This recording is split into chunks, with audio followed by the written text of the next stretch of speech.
Oh yeah, grinders, it's time. We're back from Grindcation. Let's do it. Oh, and second us too. New games are coming fast. 12 minutes and 80s, and they're all on Gamepass. Some of them are like a requiem. What to play first and what to play last. Spirits to ground, true and doom. 'Cause they're all on Gamepass.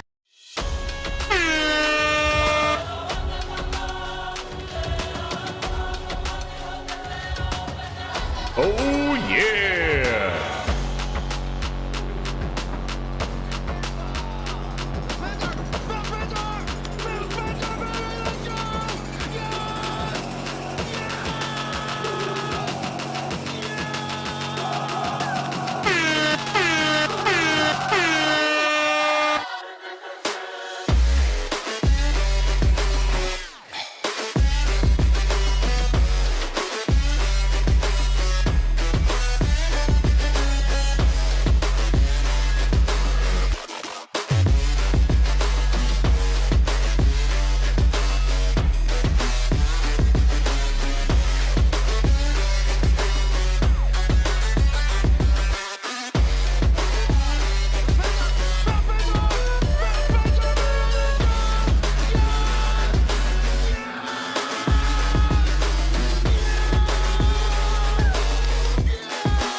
That the brothers on the rise now. Endless celebrations all in my house. Levitating now, I'm super duper fly now. London boy, but DC where I reside now. Put the time in while you always yelling time out. And for quit it, cause I know I'm coming with it. You were sitting, you were wishing I was handling my business. Now I got the ball like Harry Potter playing Quidditch. And my business so humongous, you would think that happens in there. Damn man, I'm all that, yeah, I'm all that. Working for that whip, yeah, that what you call that. I'ma blow up in the summer, have him yelling fall back. And I've always been ahead like an effing ball cap. Man, I came in the game like, whoa.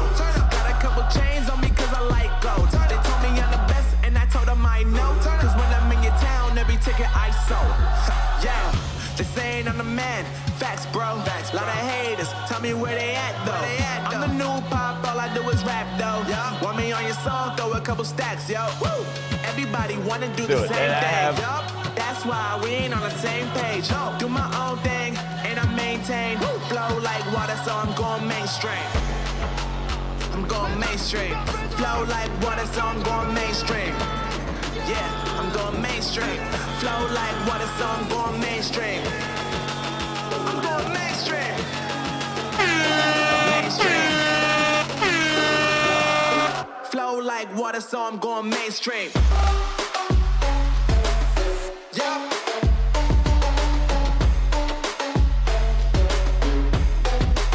I'm going mainstream.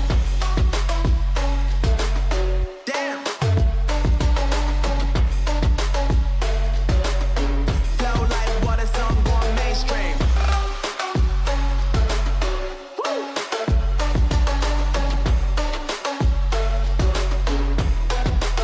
I'm going mainstream.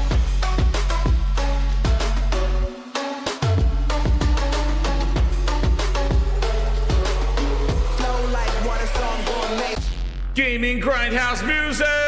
Phil Spencer's got a plan, raising prices while he can. Game Pass rolling up the dime, players gonna pay the climb.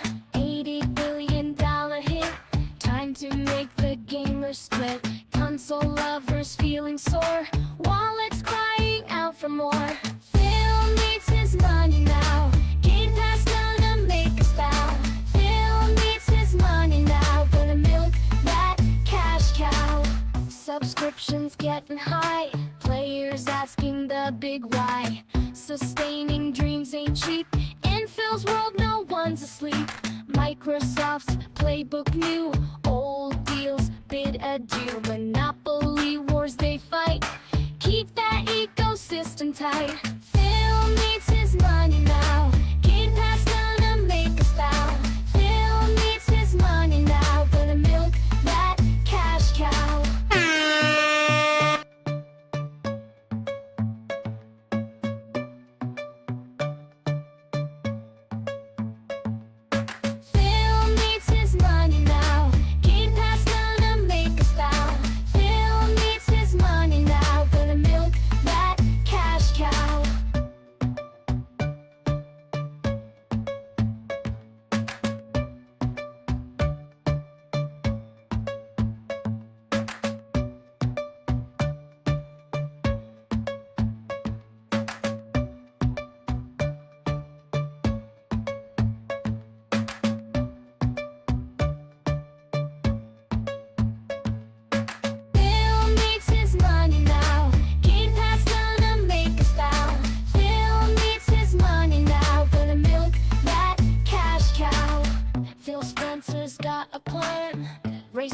prices while he can. Game Pass rolling up the dime. Players gonna pay the climb.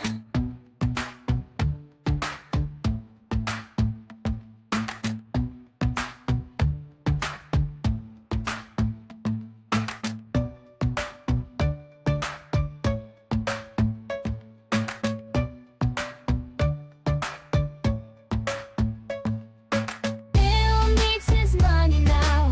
Game Pass gonna make us bow. Phil needs his money now. Gonna milk that cash cow. Phil Spencer's got a plan, raising prices while he can. Game Pass rolling up the dime. Players gonna pay the climb. $80 billion hit. Time to make the gamers split. Console lovers feeling sore. Wallets crying out for more. Phil needs his money now.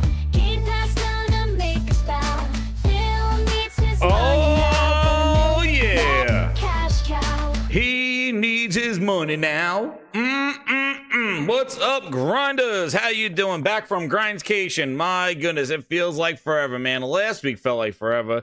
Now it really feels like forever, man. So much going on, and I wasn't on the YouTubes while it was happening. But man, oh man, we're back. So hit that like button. We are back in town, refreshed, ready to go, ready for the second half of this year where we're going to be gaming, and Game Pass prices will be going up. If you haven't heard from new Game Pass music, Gaming Grindhouse Records presents the Ultimate Grinders getting the VIP treatment with the Ultimate Music playlists they get there. So hit that up.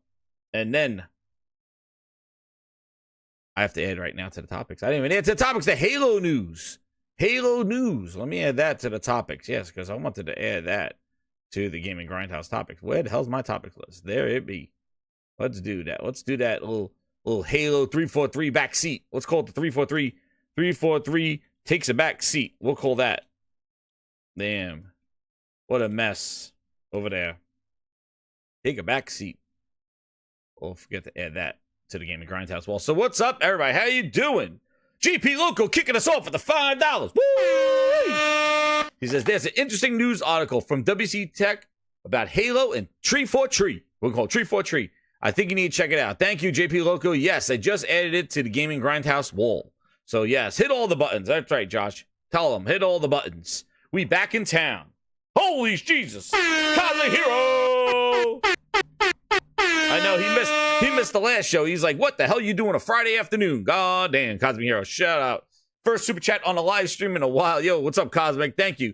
2 with the 20. He goes, hey, Jez, what's good? Hope you enjoyed your vacay. But what Microsoft to do now? Day and date was removed, and it's behind a higher paywall. Oh, man, this was the brand's identity for 7 years, and they threw it in the rubbish bin. Damn right, Kazakiro. Oh, yeah, that is the main topic. Thank you so much. I really appreciate it, man. You're right. The day and date, because we'll get to it, but you remember Game Pass, when it first started, it wasn't day and date. I recall. It wasn't. It was like old 360 games.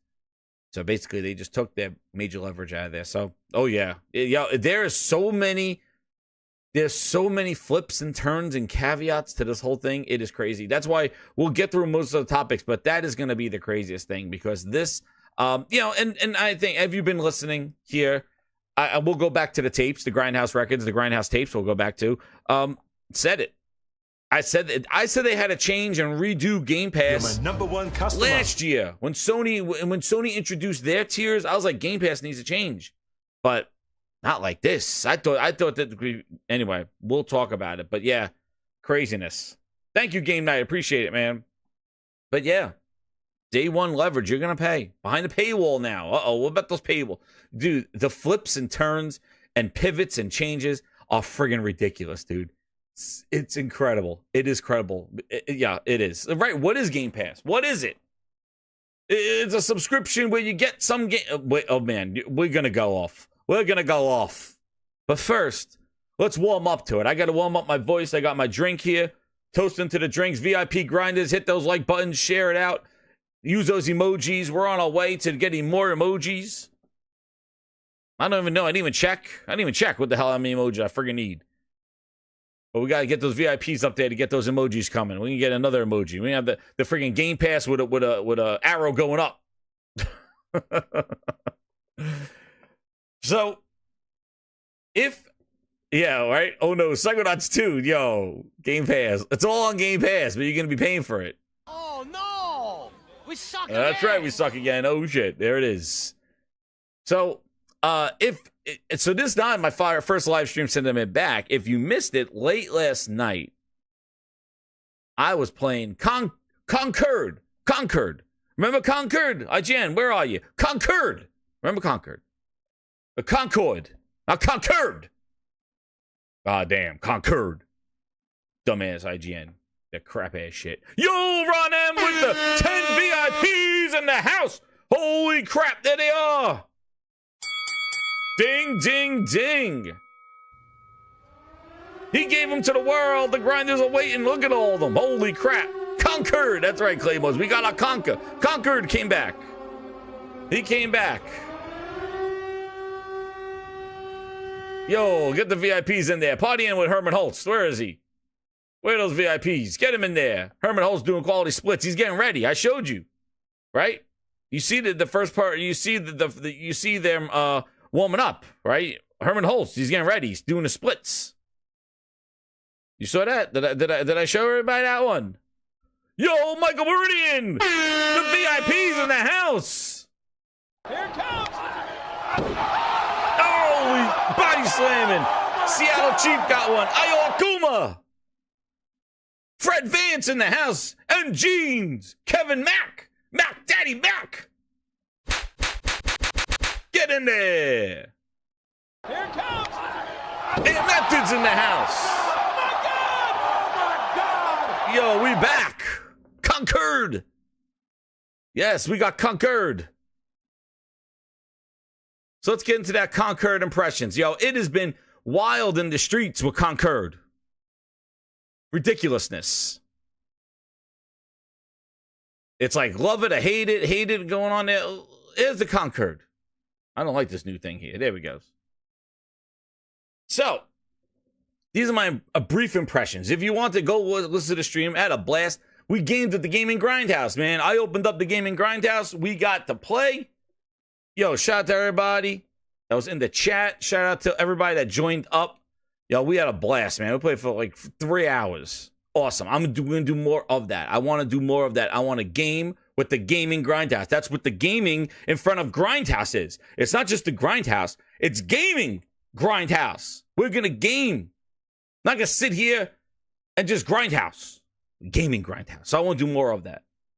Definitely having a blast. Just playing with everybody. Let's go playing with everybody. Grab the... So, this game, let me just tell you right now. As you know, Concord, I know my New York accent, I gotta call Concord. That's right, Hooked was there. So, this is the thing. When this game right now came out in a beta, well, first let me tell you right now, it looks good. It plays, shoots well. It's the most polished beta, early beta. But who even knows if it is a beta? Because it's smooth. No hitches, no glitches, no taking on the chin. We're sorry in the face. Let us fix this. Dude, it's smooth. Matchmaking, jump in, play a game, level up. Like it is clean. And that's the word. Clean. It's sharp, clean, good looking, great presentation. The character select screen, top notch. The shooting is tight. The effects are there. There's no slow down. There's no glitches, people in through walls, and it doesn't feel janky at all. And those are the big things that we've become to expect. Hell, we get that stuff in day one $70 release games. Take it on the chin. We're sorry. Who's stuck in a wall? Who can't get into a game? Hell, look at EA right now. You'll be playing EA NCAA. Tonight at midnight, I'll be playing it. People paid for early access. The servers are down. You can't even get in the game. This is what I mean. They charge more money. $140 edition. to play shit early and it don't work early. This is the world we live in. So to get a beta that comes out and it's as polished like this, it's clean, it works, and matchmake, everybody joining up. I would just say like a couple of tweaks to the UI, make the mini map bigger, and take away this area on the side where your abilities are, make it a little smaller with the weapons bar, make the UI a little bit smaller on the bottom. We good. It's a really polished, well done shooter. That's what I'm saying. Now, that's it as a game. Now the world wants to talk about it. Is it going to dethrone? Is it going to dethrone all the service games? Like, this is just another service game. Is it going to take people away from Fortnite and Overwatch and Destiny? Is it going to... Listen. That's the clownery. Is it going to do it? Let me tell you right now. Oh, you can adjust the UI size. Thank you, Hook. I didn't even know that. But let me tell you this. Will it? Who knows? And more honestly, I'm here to tell you right now, we don't care. Who cares? We don't care. Just like the same complainers were talking about VR2 and going like, oh, it needs to be mass market adoption, it needs to be priced to move. Everybody wants the next thing to just take over. Listen, I'm going to tell you right now, this game, from what I played, a competent shooter. I could tell you the issue with it. And I appreciate everybody, Kyle in the chat, and everybody that will play to explain some of the game. I think there are nuances in this game that make it really deep. With the ability of the passive abilities, as you switch characters, they stack up. Then the team gets abilities stacked up. And each character has a different passive abilities. And the other thing that's a big point is the drops, like those health pod that you just saw, the shields that you see. They're permanent. So you could be a character and change the dynamics of the map by putting drops down and coordinating with your team. That is the unique sense of this game. It's the perma drops that there are drops per players, healing pods. What was it, the mushroom pods that I was dropping that would give you, perks and enhancements and the debuffs the other player. There's a lot of strategy there, an underlying strategy, in addition to unlocking characters that have tier 2s that have more different passive abilities. So not only that, your other character may have a different passive ability, and you select that variant of it. So those are the depths that's in this game, and also the ability to drop healing pods and to drop these things, and they stay. So like you use your character, you drop down a bunch of pods, health pods, and then you just do your stuff, you die, but guess what? Those pods stay there. And when you play the rounds, I think that's where that element really happens. Because before the beta closed on us, we were playing the rounds after the deathmatch. And let me tell you something. The kill confirm and stuff, they're fun. And it's a good way of kind of stacking the abilities and kind of creating, like you could start as a tank so that you get kind of, some enhanced shields. Then you could switch to a mobile character, or you could start to a very mobile character, then switch to a tank, and then the abilities of the mobile character, the passive ability of enhanced speed will be affected to the tank. So the way you select your players when you respawn changes the stacks, the passive abilities. So that is a cool element with this one. But I think it really shines, especially the drops when you play the round-based ones. Holding the areas down and capturing the areas in round-based combat, I think is really cool, because then you could kind of manipulate the battlefield. We threw a bunch of inside the thing. We threw health pods and a shield. So as soon as we got in there, we create a fort basically, and that carried over. And what's cool is that if you're really good with a character in the round-based ones, you can't use that character again in the next round. So you can't have somebody who's like, the lady that runs around with the knives. And I don't know all the names of everybody, but she runs around with the knives. Like if you have somebody that just dominates with that in the round-based ones, she could do it in one round. But guess what? The next round, if they win, that person can't pick that player again. So you can't have somebody just running around with somebody they dominate with, like their main character. You have to switch it up. And that's one of the biggest things with here, this underlying stuff that you have to switch up. It wants you to switch up your plays after each round or respawn. Something that really is not in a traditional hero shooter. They really don't want you to switch up. They want you to kind of get your main and you rock with your main and level up your main. That's kind of what the traditional hero shooter's been. This one wants you to spawn as different characters because different characters have different drops. They have different passive abilities. They stack. So basically, they want you to change up your gameplay each time. And that's the underlying difference that really makes this do well. And I'm showing here the crew builder, where because of that kind of mechanic, they want you to kind of create a crew, like a bunch of players where it's like, this is going to be my row. Like, I'm going to use this one first, this one second, this one third. And you create a crew that you could use, like a team that kind of is your gameplay. And it wants you to change your characters. That is the unique aspects of this. And building up, there is no ultimate. These characters don't have ultimates. So therefore, when you're respawning and changing your character, basically the build-up that you're getting, the build-ups that you're getting, and you can see them in the lower right-hand corner, that little lightning bolt. You get more. That is kind of as the game ramps up. Now players are getting stacked. They're stacking their passive abilities, so everybody becomes more powerful. If you've been changing your characters, by the end of the match, everybody kind of like has all these passive abilities, like 3 and 4 of them. And now people are kind of, it intensifies. And that's the underlying stuff. This is the problem, though. The problem is that it's not super apparent and in your face as to that's the underlying strategy of the game. And that really was spoken about. I don't think it was really shown. It was shown off as a hero shooter.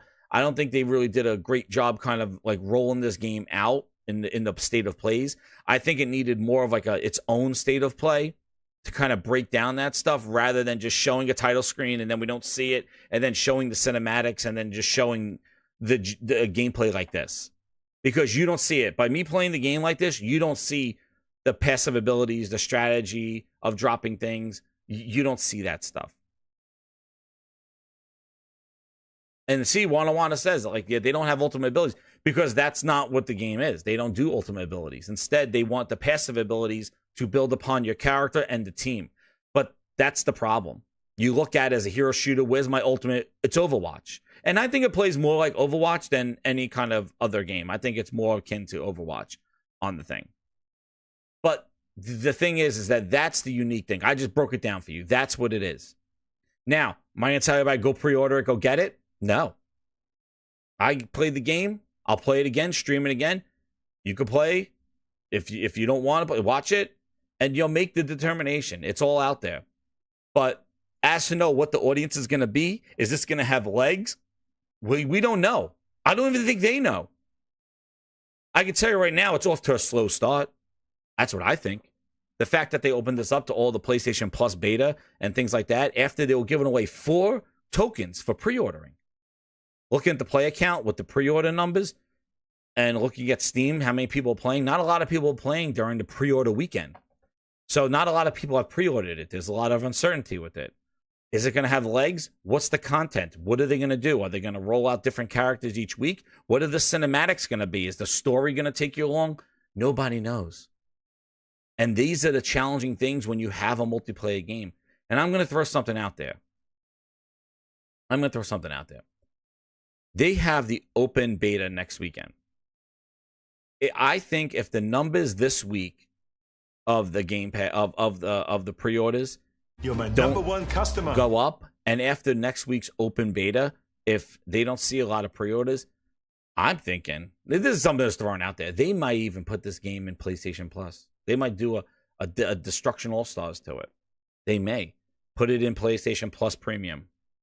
Roll in there. You need it. You need those services anyway. You need the subscription to be online. Put it in PlayStation Plus. Will they eat the $40? I don't know. I don't know if they can, but I'm just throwing it out there because I think this is definitely off to a slow start because they didn't announce when they announced the game that PlayStation Plus owners and stuff would be able to play the game early beta. That they just announced a week before. It was pre-order the game, get 4 codes. then after that, maybe they didn't. Maybe that didn't happen. So then they said roll it out for everybody who's in it.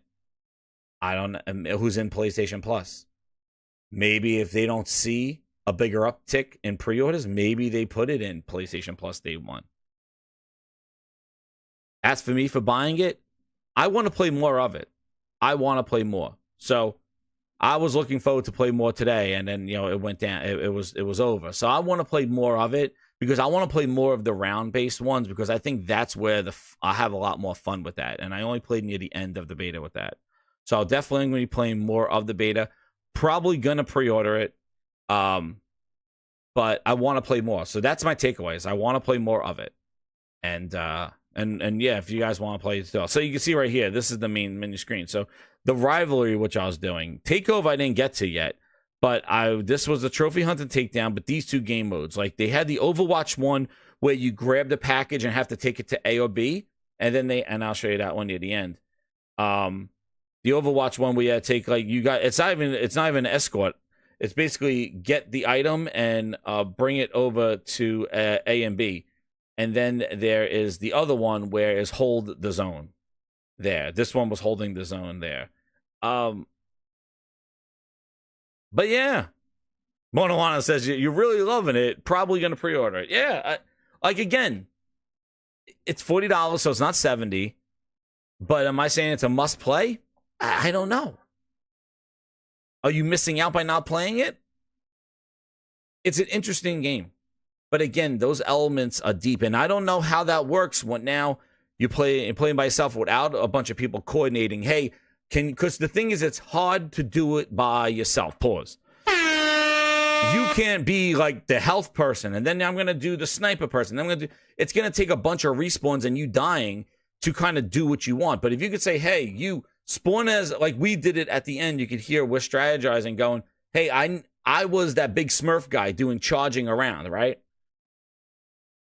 I was like, yo, I needed health because I'm fighting everybody and I'm getting shot. So somebody spawned as a medic and dropped the pods down. So the next round, I had health and I was running around the area just killing everybody. So that was a strategy. It's going to be hard to do by myself. I don't know. We'll have to see. But I'm probably going to pre-order it. And if I get codes, I'll put out the codes for everybody so we can get into it. But as for everybody to go get it, it's not, I can't say after playing the beta over the weekend, it's a must play. You got to do it.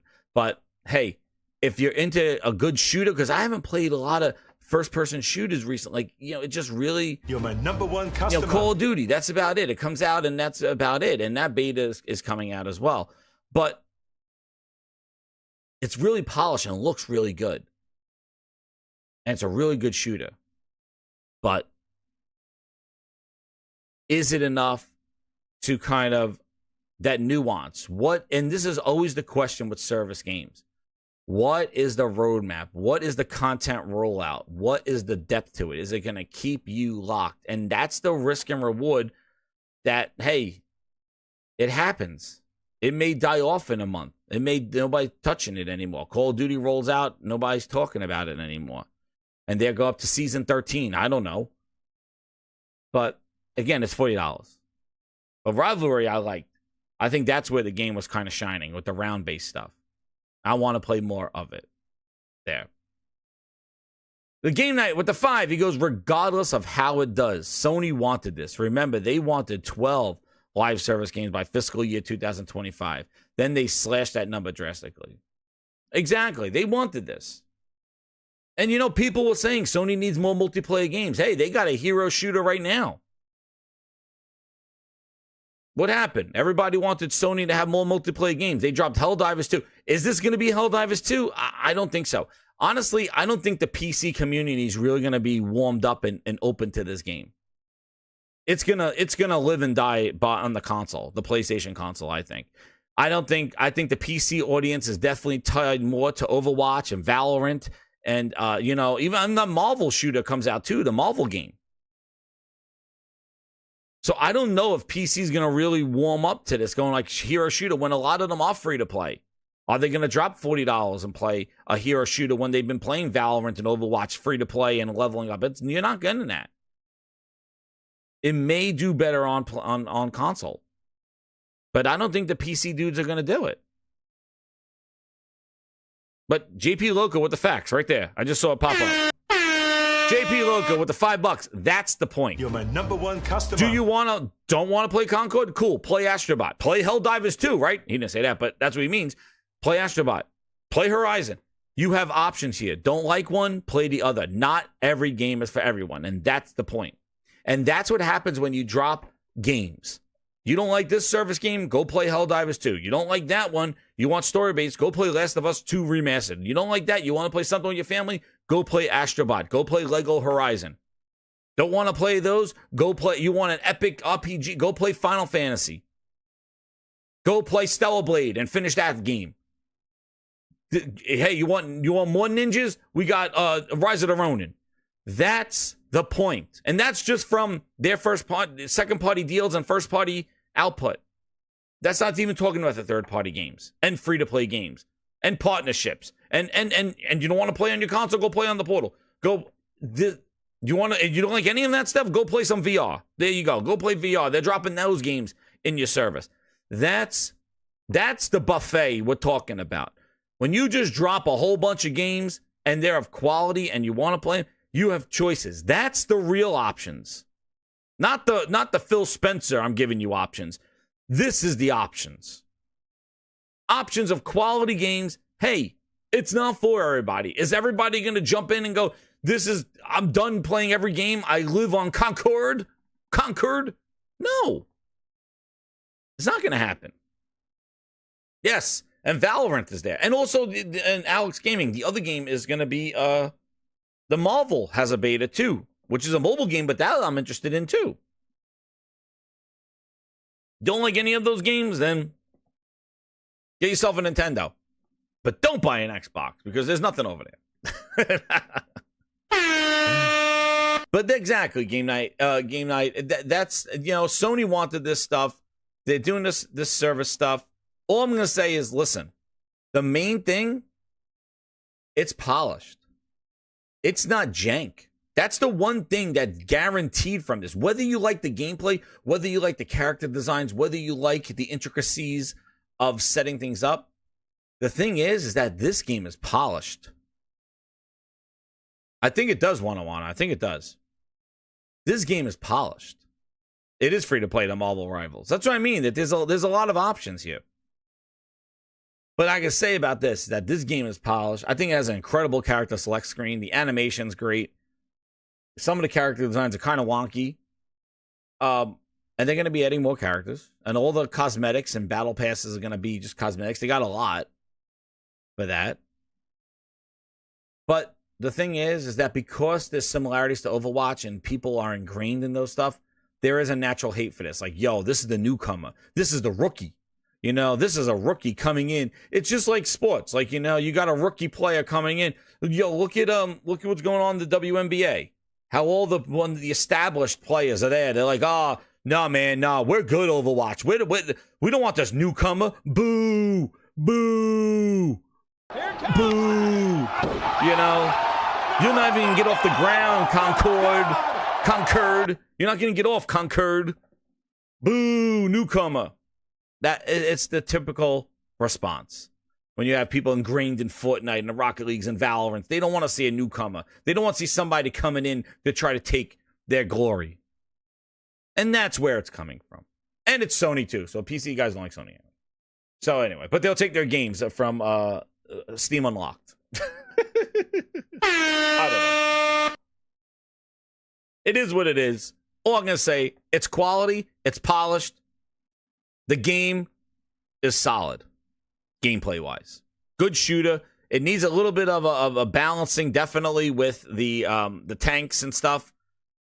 But it's polished. It's there.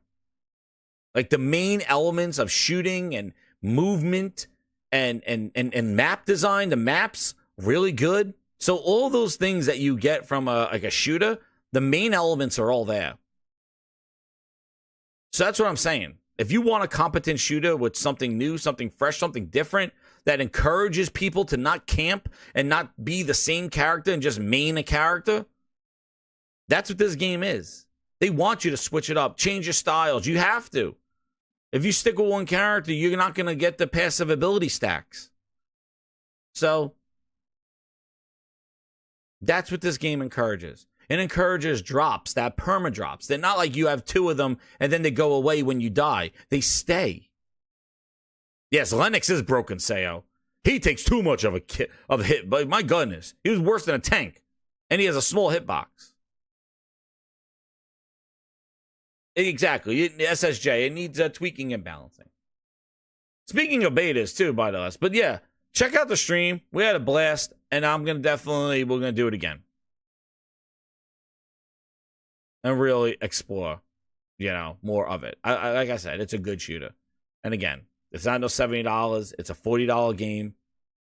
So it's not going to, it's not asking for a full price game. I think it would have been nice if it had a campaign or something in it. I don't know, like maybe with the characters, but again, it may be just more of a tutorial for the multiplayer. So I don't know. Now that I'm thinking about it, whether that's gonna even be, would do anything there. But it needs some tweaking with that stuff. But it was a solid beta though. It was solid. Quality too. Quality shooter. I have to say. In this world of jank, like it didn't feel like no kind of free to play. Like it felt like good polished shooting. And the graphics and presentation are really good. And character models. The design, some of them a little wacky. But otherwise, it's interesting. And they could do anything, really. The characters, they could and every character has a different gun, so it's not everybody rolling around the same guns, different abilities, different passive abilities. Everything's different. Like, it changes it up. And it is, for those that want traditional hero shooters, it definitely does something. And that's what's cool, too. Like, his passive ability is see through smoke. When he drops the smoke, then the whole team could see him. So, like, his ability kind of carries over to the team, that the whole team could see through the smoke. That's pretty cool. But there's a lot of kind of hidden strategy to it. And that's where I think it needs a little bit more upfront in your face. It needed more of a breakdown. And maybe they do a state of play. I don't know. To talk more about it. And it's going to have 12 maps, too, at launch. And the maps are done. And so you can see right here, just before I leave the topic, you can see right here. You see how they're stacking up? Stud Smurf, shout out to him. Grinder, Ishu, shout out to them. Isu, another one, Hooked on Gyro. He's in the chat right now. Hooked on Gyros. There we are. The grinders were there. But you can see at the bottom. You see how these are the stacked? Oh, I'm pointing. I don't think you can see it with the bar over there. But you can see at the bottom of each of our names. That's the stacked abilities that we're carrying over. You're my #1 customer. Yeah. I like the girl, the cocaine girl. She's pretty wild. Yeah, and then this was the one where I said I was going to be the Smurf guy. Watch the strategy. Kill like heavy's pretty close. Hey, gotta be in. Gotcha, Kyle. We'll kill 2 people in this. Watch this. I haven't tried her yet, but she's annoying and solid to play against. Let's see. Where's my kill streak? My kill. Her throwing star applies vulnerable, so you can kill like heavies pretty quick with her. Just watch this spot. I think it's the pot. Yeah. Also, she runs up there. I think it's. Guys, one shot in the. I'm in A. See, now I went in here, and there was no watch. I was doing well. I was holding it down. Kill that guy. You're not coming in here. Help me, God. But see, I needed health though. See, look at my health. That guy, he's. Yeah, I killed 2 people in the zone. But look at my health. I need health though. I need health. That's right, Grindhouse. We're all dead. You're all alone. And he's behind the bubble shield. Alone? And I was only there. Now watch the next time. I'm the blue guy. I mean a heal. Kill 2. End up being her. Now watch the difference Let me when just and throw some healing Watch things. this. Let me get to the bottom. This is the strategy right here. Put him down there at the bottom. Let's go. Hulk smash. Let me get down there.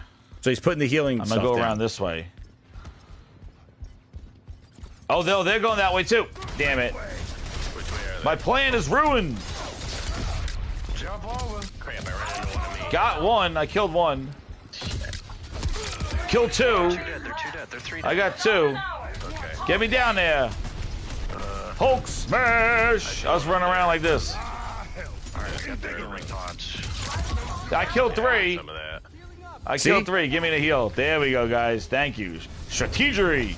Hulk smash. Right or no? Now we're cooking with chicken. She got that power too. Oh, I killed everybody. Fuck out of here. I killed them all. There it is. I killed like 4 of them. Put up that. Highlight of the evening, Grinders. Highlight of the evening. There it is.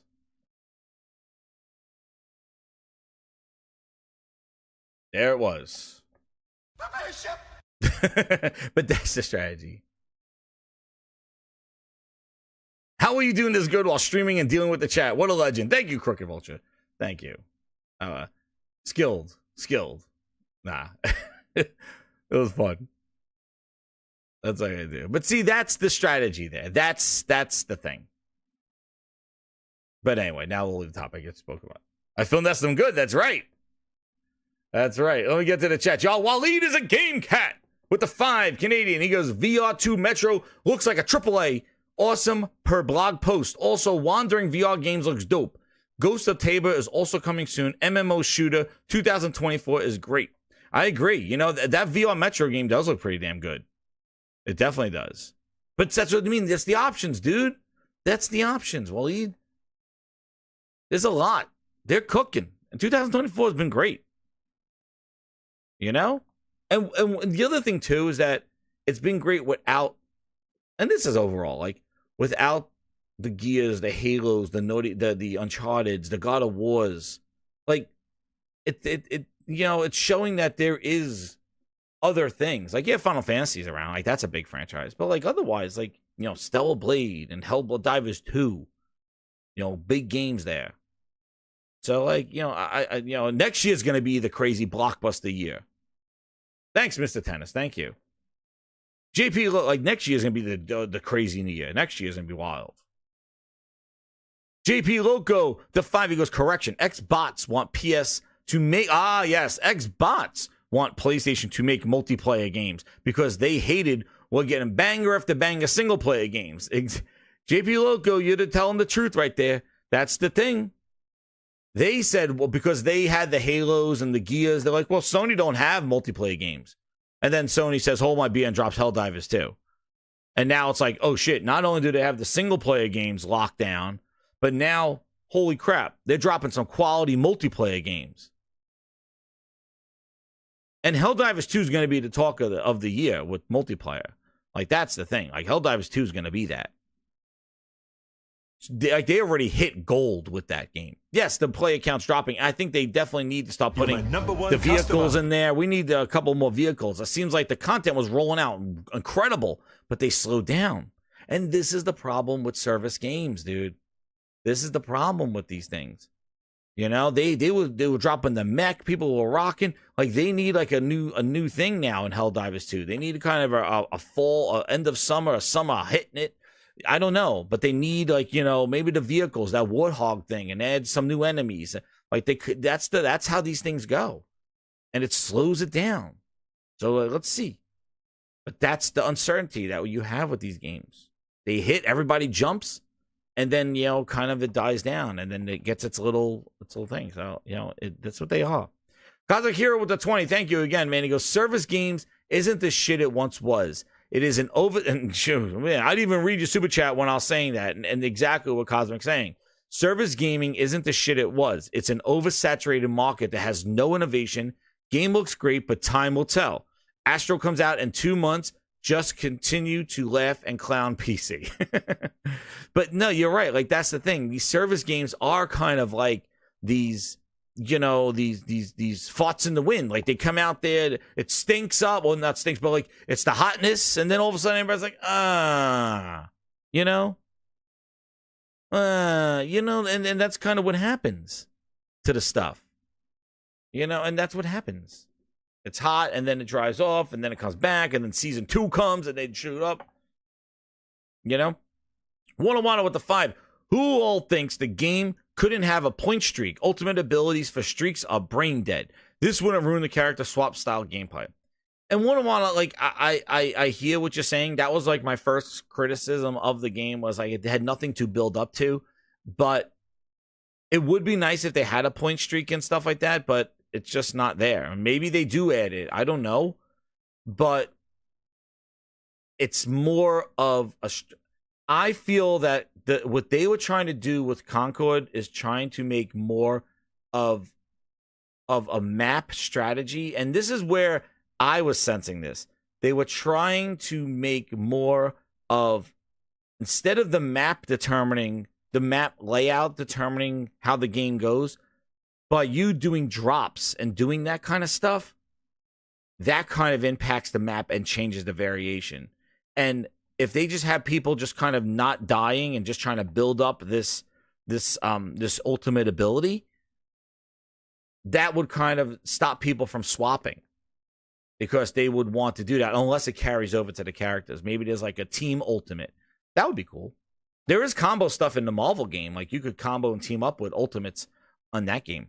You could do team combos. But yeah, they just don't have it in this. They want you to switch up. They don't want you to stick with a character and run around and build it up. But hey, it is what it is. Liquid Data member VIP, just over a year on the Golden Grinders lists. But it is what it is. But that's what because I was looking at a regular traditional hero shooter. We need to see. But yeah, it doesn't have those kind of things. Second topic here. What's Crash canceled. So apparently, Phil Ness lied again. Man, this guy talks out his asshole. Oh no! We suck again! So what he has said, Phil Ness apparently confirmed, with all this Activision, this is why you can see the thumbnail is what it is. What's up, True SSJ Hawk? This is where you can see what has happened.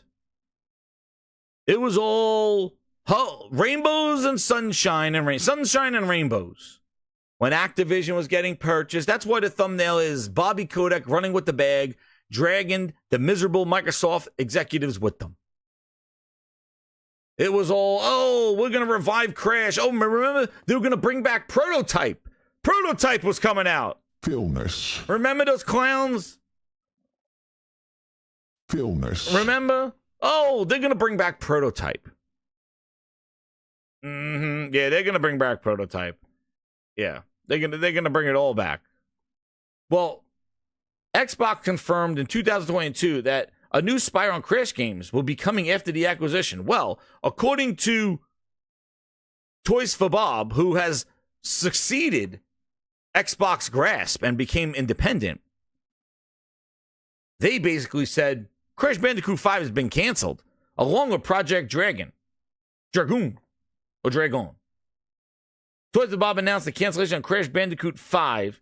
Fans have eagerly awaited a new title since the release of Crash Bandicoot 4 in 2020. Unfortunately, one of the developers confirmed that the anticipated game has been canceled. There you go. It was confirmed. They're working on it in 2022. Everything was sunshine and rainbows. Guitar Hero, Josh, right? They'll bring it back. Guitar Hero. They're all coming back. Canceled. No, we got a Japan studio. They're going to make Evil Within. They're gone. Arcane don't miss until Microsoft owns Arcane. Then they miss. Arcane don't miss until Phil gets them.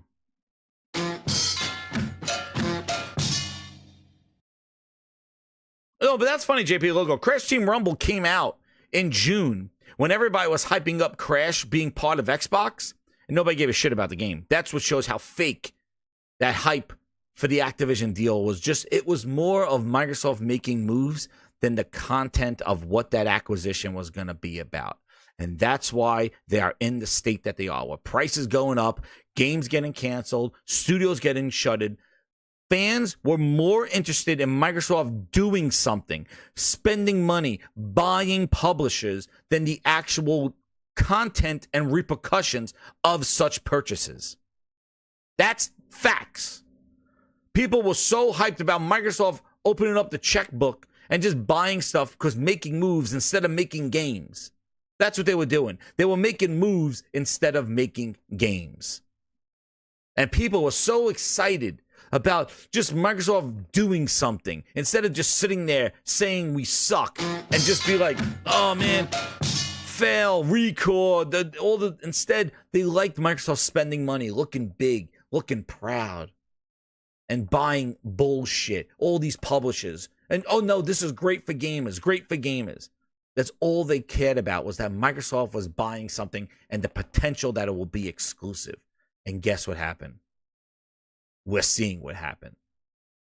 They got so lovey-dovey with Phil and friends that they basically kicked themselves in the nuts. That's what they did. Oh, yeah. Game Night 123 with the 5.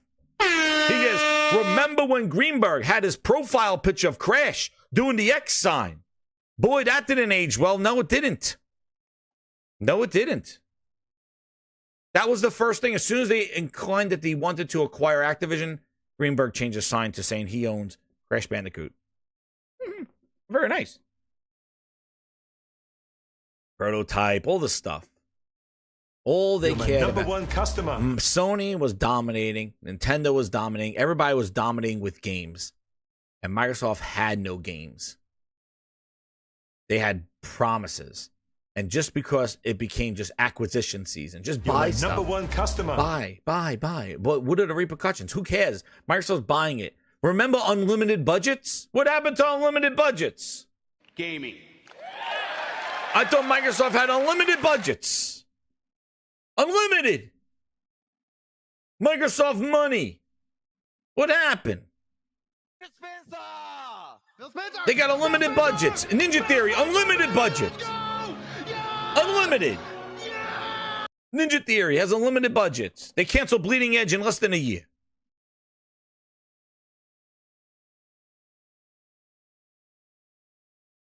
And look, a Call of Duty beta, they're excited that Sony doesn't get the 1 week Call of Duty beta.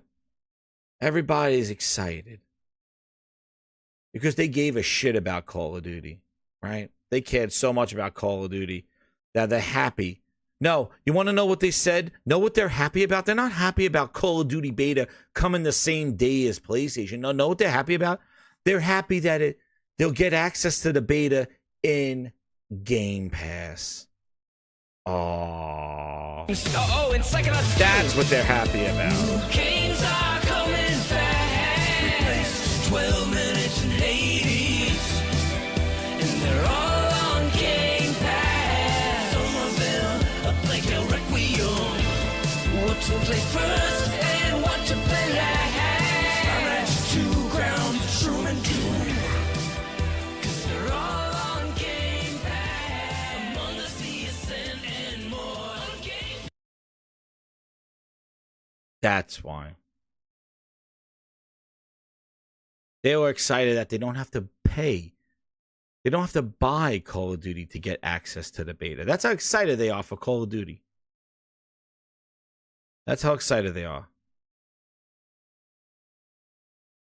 They're so excited for Call of Duty that they don't want to pay for it. Like, the first thing about the beta came out and it was like, do I get access to it in Game Pass? Is it in Game Pass? What about people in Game Pass? What about people in Game Pass? Oh.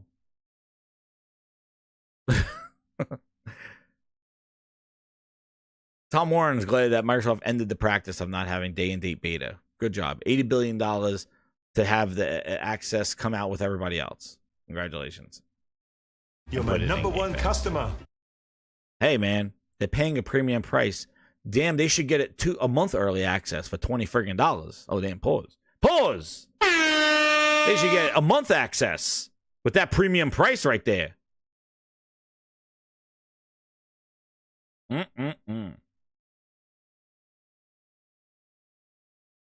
Right? He's so happy. I'm so glad Microsoft ended it. Yeah, it just cost them $80 billion to make that happen. Good job, Microsoft. $80 billion spent well. Is that a deal? No, I keep losing at deals, and I don't want to make a deal anymore. I am leaving, and you can't stop me. I'm packing my bags. Just cost them $80 billion. Like a blind man at an orgy, I was going to have to feel things out. JP Loco with it too. Soon as PlayStation help revive Crash, Xbox kills it. Dude, JP Loco, I will never forget, what's his name? Sean Layden coming out in that Crash Bandicoot shirt that looked like he stole it from a kid's store. This thing was like a friggin' midriff on his ass. It was hilarious. He came out with that Crash Bandicoot shirt. That shit looked like he stole that from friggin' Disney World in the small section. No, I'd never forget how tight that friggin' shirt was. Oh man, you gotta believe. I gotta see now. Now I got the image. Let me see. Sean Layden in the Crash shirt. Layden in Crash shirt. He brought it back. Where is this thing? Dude came out in that Crash shirt. It looked like it was tight as a thong on his ass. Look at this guy. He can't. It was like friggin'. I couldn't breathe in that thing. It was painted on. Oh shit!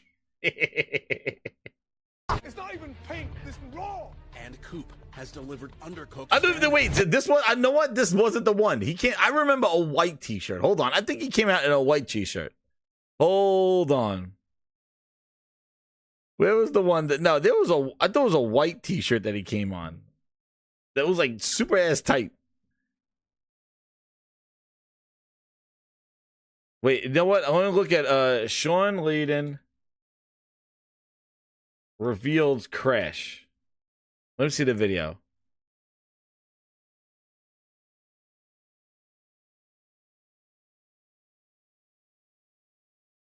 Bandicoot.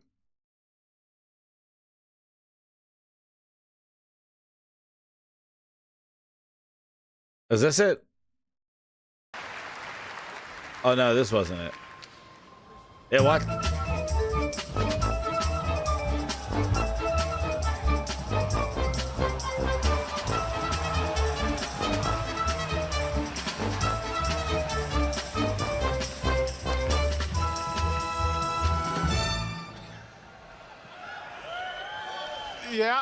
Yeah, that's right. No T-shirt tonight, but I'm proud to announce that we work with our partners at Activision, who are going to bring back the original Crash, Crash 2, and Crash Warped, fully remastered from the ground up for PlayStation 4. Here it comes! Crash Bandicoot will also appear first, though, on PlayStation 4 this October in Skylanders Imaginators. So let's have a look at that. For this October in Skylanders Imaginators. Crash Bandicoot will also appear first, though, on PlayStation 4 this October in Skylanders Imaginators. So let's have a look at that. There you go. Good job. You know what's funny? Where was the $80 billion to get that? Phil spent $80 billion to cancel shit. Very calm day until this. A bump in the road comes, and she be sarcastic. I won't be coming back until Saturday when you leave. She's gonna try to stop me, but she can't run in those little high heels. Never see this face again.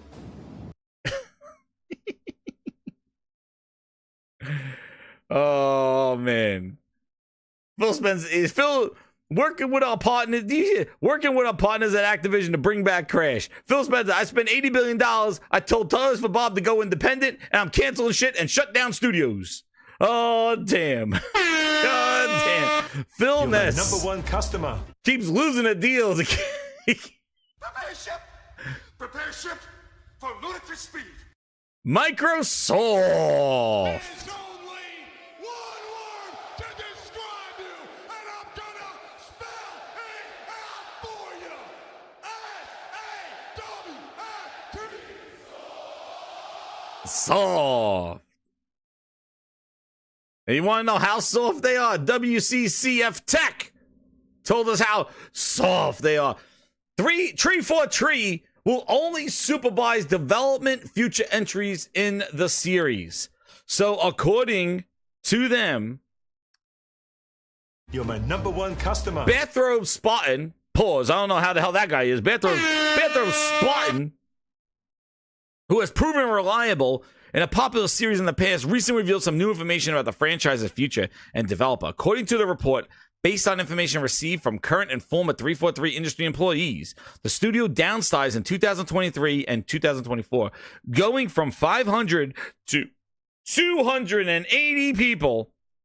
Internal communications and marketing teams were cut, with Microsoft now managing them. As Microsoft no longer is confident in 343 Industries' internal development, future entries in the series will be developed by other studios, with the series focusing only on concept and pre-production phases and supervising development. Regarding the future of Halo games, he revealed there are 2 big projects currently in pre-production. One of them will feature multiplayer with a higher number, and then the other one is being speculated as Halo CE Remastered Remake. And the next main entry to the series, the latter probably project featuring an aforementioned multiplayer mode. Despite seemingly doing well on the market, maybe the first day, Halo Infinite reportedly, and it was free, Halo reported didn't meet Microsoft's targets. You think? First off, the game was delayed over a year after they revealed Craig, their new mascot. Bonnie Ross took a hightailed out of there. Joseph Staten left. They all gone. You think they weren't happy? Forge will continue to be supported after the content. They ended episodes. Remember they ended seasons? They're done with their season. Their season CGI episodic content for the multiplayer. They ended seasons. Now they're called Content Update CU49. They don't even make episodic CGI. There's no seasons anymore. They stopped at the seasons of the game.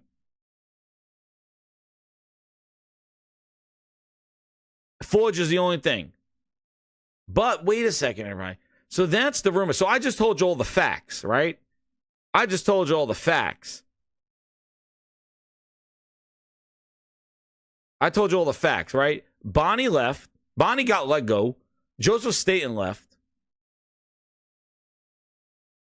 The day one gun guy left on day one. The game was delayed. They stopped seasons. They don't do any kind of they just ended the seasons. No more story in the campaign. They never did anything for the campaign. No more story in the multiplayer. And now they got gutted. And remember the rumor. It was about 2 years ago or a year ago when they said that Halo was going to be 343 was slimmed down and being more of a consulting group. They were going to consult outside projects. And remember, one of them was with certain number one customer. They were with Certain Affinity. Remember, Certain Affinity was going to work on that Battle Royale one, which didn't amount to shit. Supposedly, it was canceled before it was even announced. Certain Affinity. Ryan says, desperate move, 343 just ordered a truckload of frosted glass. Oh, shit. Frosted glass. They got frosted glass. We're never going to find out what happened to Fernando. What happened to Fernando? What happened to my Fernando? I never found out what happened to him. What happened to Fernando? We don't know. Fernando. Voice of a goddamn angel right there. Holy shit. But then they stopped. They called Content Update 49. Remember? Content Update 69, more like it. Remember that? And now. But what happened after that WCCF Tech article? Wait, they got to go to somebody. They know who they got to go to? Know who they got to go to? Grinders, get ready to hit that friggin' like button. There's 200 people in here. Hit that friggin' like button.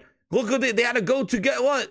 They went to the bootleg. They had to go to the blogger. I don't know why they went to the blogger, but the blogger says it's false. Just like he said how there was no games going to PlayStation from Xbox first party. Bootleg Jez said, no, this is false reporting from WCCF Tech. False. I don't know why they're talking to the blogger. He's a blogger. I don't know why Bootleg is in there.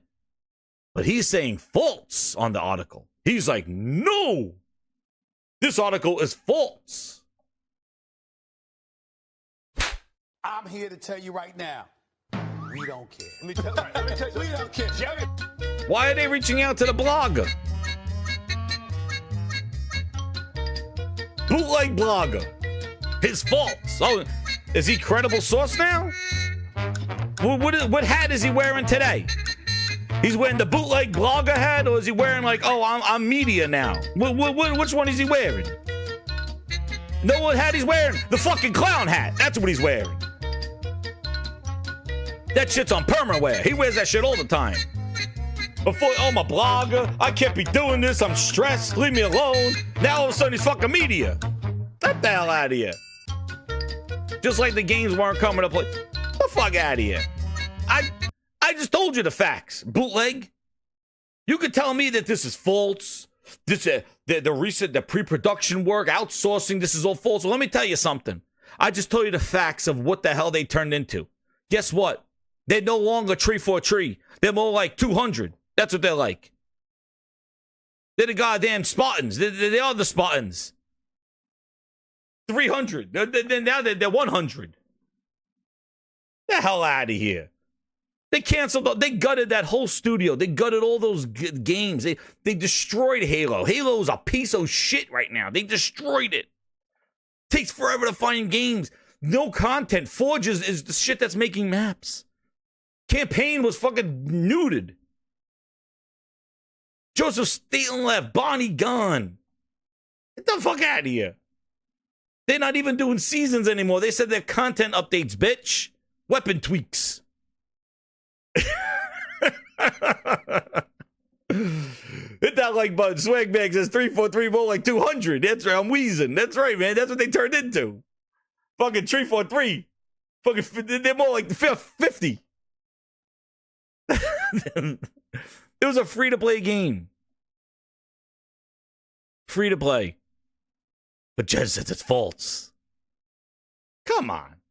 Listen, blogger. Let me tell you something. I just told you shit. I'm not even a blogger. We see the facts of who left, what has happened to the studio, the content rollout. It was supposed to be 10 years. It didn't even make 5. A 10-year game. That was supposed to be.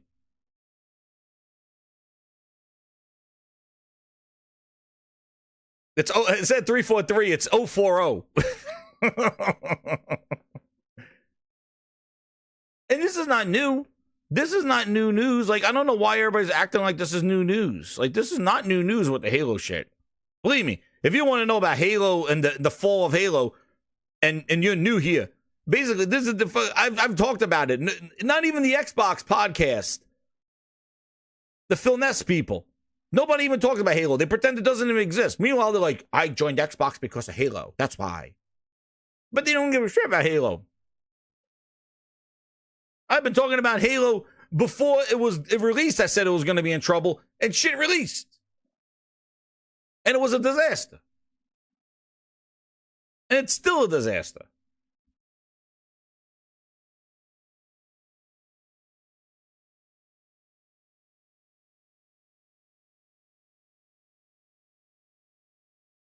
Where is it?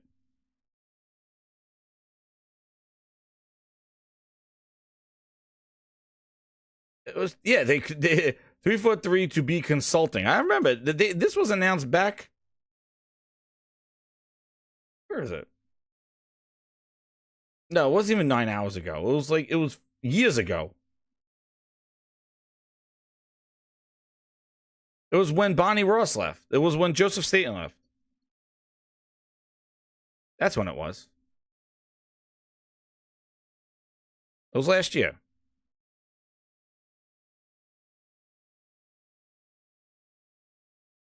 Yeah. Hey, tell me more how 343 is not the here you go.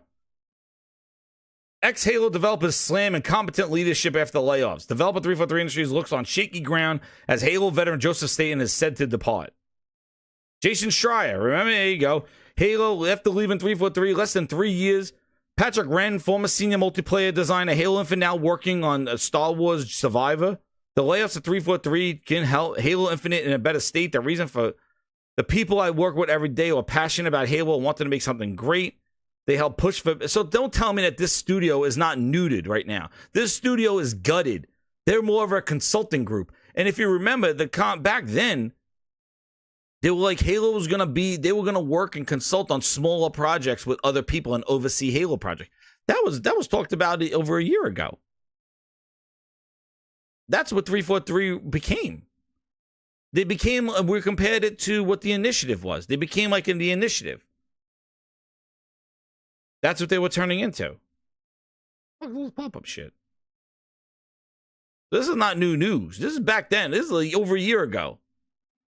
But the blogger says it's false. All right, go ahead. The damage control all you want. Listen, the shit's done. And guess what? Hey, you want to hear another little tip? The word Halo has been driven into the ground so much. The next game has to be a fucking masterpiece. Because they have done so much damage to the brand, to the characters, to the story, nonetheless. The next Halo has to be, it has to be what Halo 1 was to the friggin' Xbox. That's how much they got to crawl out of the hole that they dug with Halo Infinite. That's what they need to do. After 6 years, they took the story, they took the game, they just destroyed it. This is the problem that Microsoft has. When they go low, they go low. They go low. That they go so low that they need to have a masterpiece to get the trust and loyalty back of what they lost. They don't just like go, oh, we had a bad day. No, they go, shit, we suck. And we did worse than your lower expectations. And that's the problem. They have taken Halo so bad that people that have Halo channels were like, I'm done with Halo. Done. They killed the hardcore people that live and die Halo. That's the problem. They've hurt Crackdown so bad. Who's coming back from that shit? Forza, did that have the creme de la creme after Forza Motorsport that they released at the end of last year?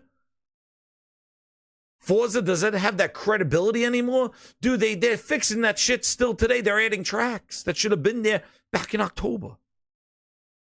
They're taking their franchises and they're neutering them. They are destroying them so much that the next iterations need to be blockbuster masterpieces even to get people interested. And Phil, if we lost our way with Halo, we lost our way with Xbox. Well, guess what, bitch? You lost your way with Halo. Bootleg's not going to save you out of this one, claiming faults. Bootleg not saving you now. You're done. You destroyed it.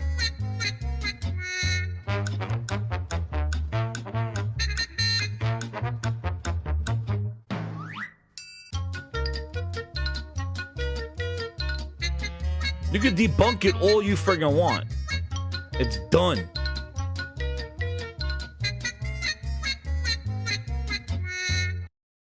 Come on now. That's what happens. Hell, look at Mom, Rob. You want to talk about HellBlade? Look at HellBlade 2. They done worse with HellBlade. They didn't even expand the story at all. Roberto, they even do shit with HellBlade 2. Did they make it better? Unlimited budgets? They do shit. They do anything. Speaking of HellBlade 2, anybody check the MPDs and find out what HellBlade is? I'm here to tell you right now, we don't care. Oh, shit. Oh, shit. Did anybody check on the MPDs? Where's HellBlade? The biggest game ever. They took them on vacation. Vacation photos all over the place. JP Loco with the 5. He goes, says a lot about games when Xbox find any and every excuse not to buy it. Yep, you're talking about the Call of Duty beta. Exactly. That's right, JP Loco. Clownery. 6 years to make Forza, right? Wanna. Kazakh Hero 2 with the 5. He goes, They had to buy Bobby's rear end to get the unfair practice and a crap service. Call of Duty is dead. Tom kissing micro failures, but per usual, what a joke. You know what, Cosmic Hero? My Phil's not part of those sleazy deals. We'll talk about some sleazy deals. JP Loco with the 5. He goes, Xbot tried to tell me Stellar Blade selling 1 million is bad, but tried to defend Hellblade 2 selling 1 million and Hellblade 1 selling 1 million and Hellblade 2 only selling 10K. Dude, Hellblade 2, JP, Hellblade 2 didn't even rank in Europe at all. Hellblade 2 wasn't even... Where did Matt Pescatello say it was? Where the hell did he say Hellblade 2 was? Holy crap. That was like back in the thing. Where did he say? It wasn't even in the top of, it was like a number, what was it? Would anybody know? It was off the charts. And not in a good way. Not in a good way. Where was Hellblade 2? Well, hold on, I gotta find it now. I had it up there.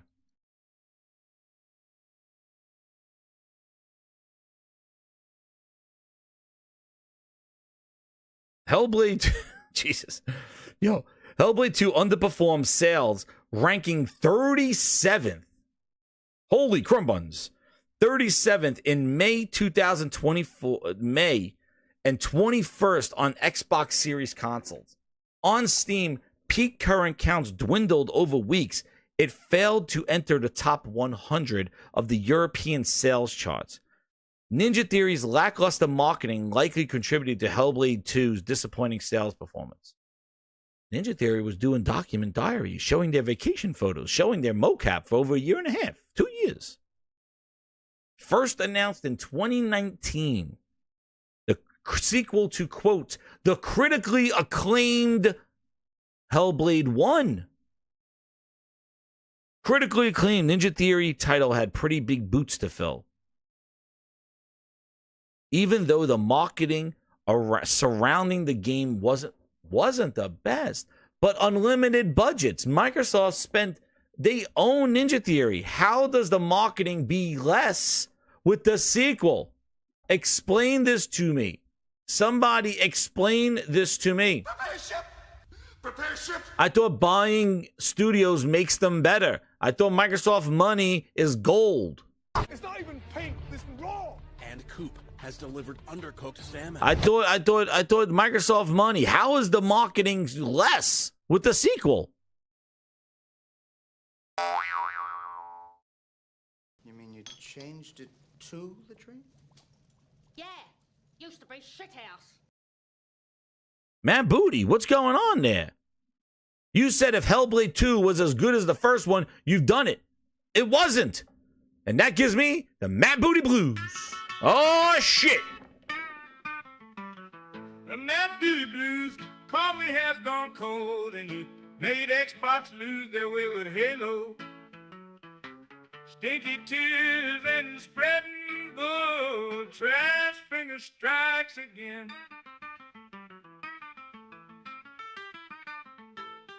Yeah, blue. At Booty Blues.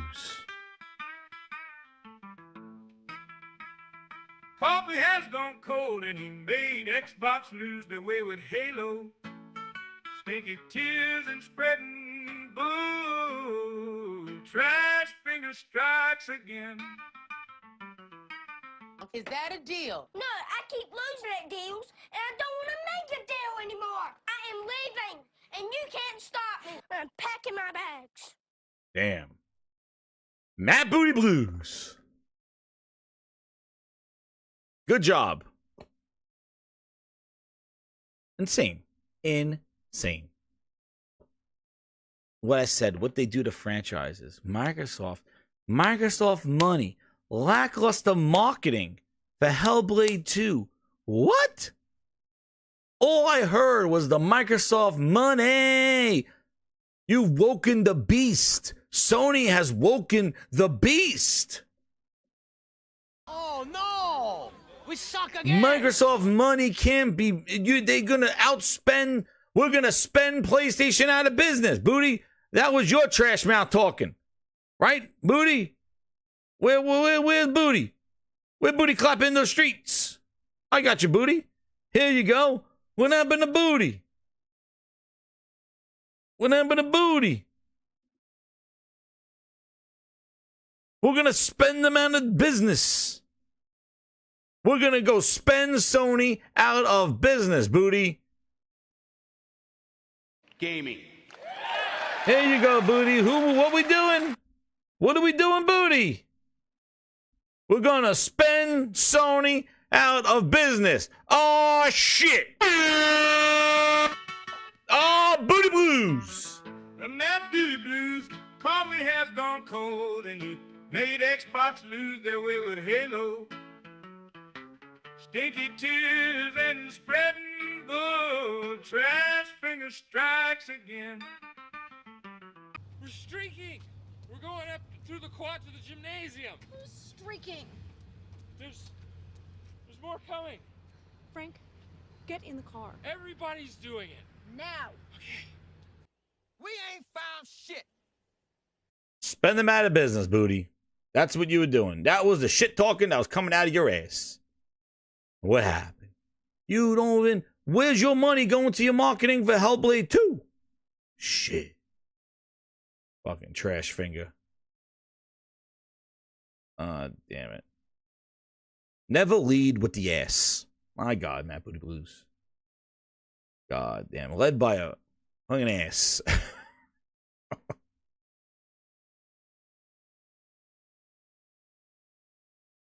Speaking of asses. Hit that like button, grinders. We're going to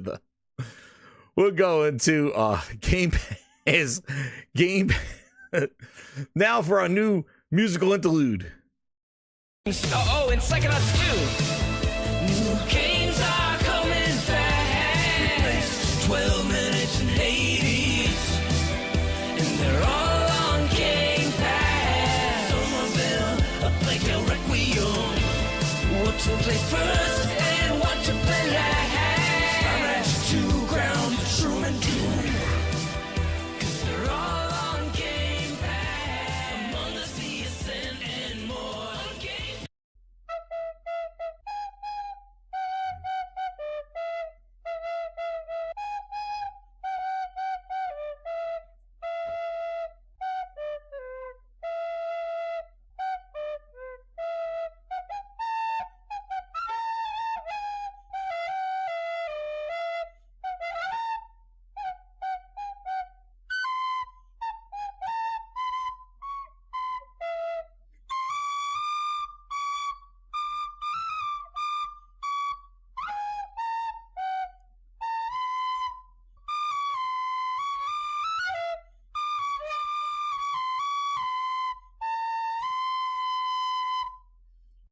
Ladies and gentlemen, the PHILUTE. Yes, the PHILUTE. Hit him, Phil. Get him, Phil. You're Get him, Phil. number one customer. Get him, Phil.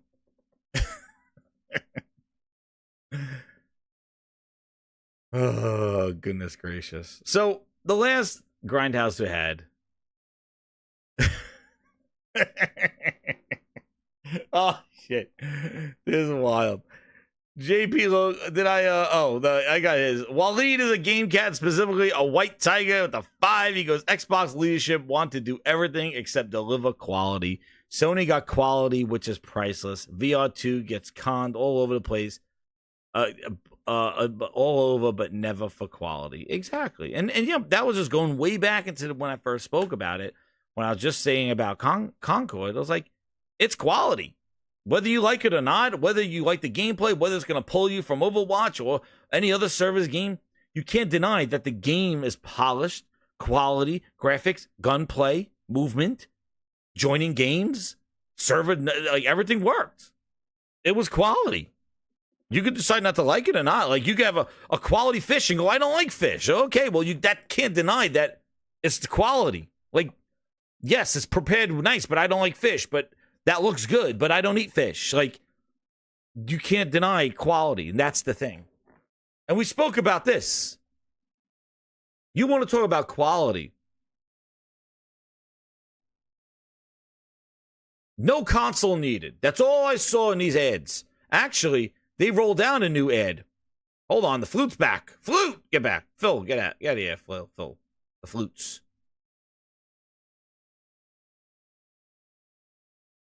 Where's my thing? They rolled down a new ad. Here they go. Look at this. Look at these clowns. This is what happened since I left. This is what happens when I leave. Hello? What's your favorite video game? Very funny. Who is this? Somebody who wants to play Xbox. Don't you need an Xbox for that? You don't need an Xbox to play Xbox. What kind of game is this? It's not a game. It's hundreds of Xbox games. Now playable on Amazon Fire TV.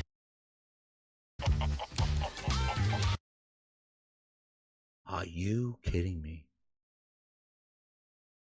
What in the fuck is this? This is marketing for HellBlade 2. We ain't doing that shit. Sorry, dude.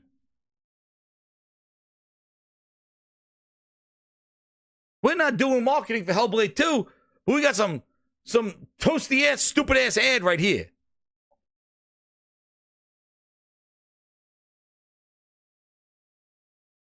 This is what we're doing. No need for an Xbox. No need for an Xbox. Play it on a Fire Stick. This is what this is the ad. Xbox now available. Play hundreds of games with Game Pass. All right. That's step one of cringe. Right?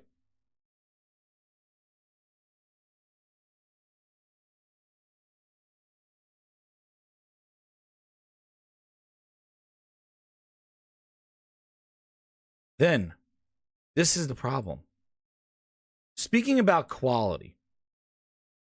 Situation like that, I would never want to play Xbox without an Xbox. I'd rather grab a Switch or just play on my phone, maybe play a one-tap phone game or something simple like that. I really would not want to play an Xbox without an Xbox, but I think that ultimately if they do want to go with this marketing, that it needs to be backed up by a superior service, if not like a good service, if not like the best in the business rather, then at least a good quality service that's at least, you know, up there with Sony, I guess would be the bare minimum. Damn. Who wants to play Xbox without an Xbox? The marketing is the stupidest thing I've ever heard. It's the stupidest thing I've ever heard.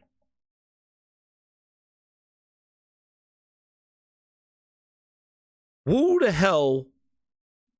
And then say, well, consoles are not growing. This, dude, you're going around going, no Xbox, no problem. You're going around, no Xbox, no problem. Then tell me how the consoles don't really have a future. They're not really, the market's not growing. The fuck, what the fuck are you doing? What do you mean the console's not growing? I'm going to make something, and then I'm going to tell you you don't need it. And then I'm going to go on a show and tell you how that market ain't growing. Tell me how that makes sense. I am making a product. Then I tell you you don't need said product to the consumer. And then I go and say, we need to grow. It's not growing. The consoles are not growing. I got to put my games out. We got to get more players. But the market's stagnant. What I would like to say is how much of that is your fucking fault? You're my number one How much customer. of that is your fault? Consoles not growing because you ain't doing your part. You're not doing your job.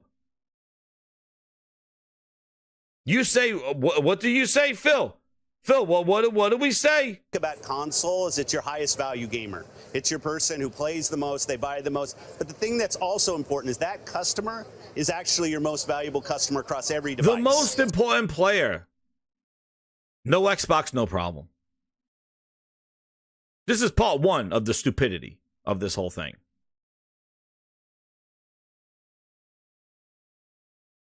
No Xbox, no problem. And then we come to this. I wonder why. Microsoft to stop marketing of Xbox consoles in the EMEA and focus only on Game Pass and Xcloud. I've heard that Microsoft will change its Xbox strategy in Europe, the Middle East, and Africa, and will progressively stop promoting consoles in certain markets focused on Game Pass, cloud gaming, PC, and controllers. Goddamn accessory company.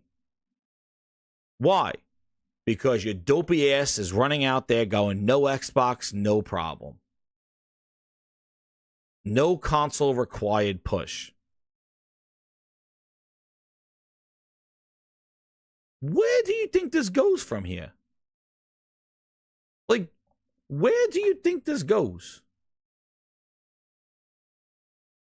Like, who thinks that this is the right end game? Like, oh yeah, this is a success. What are you talking about?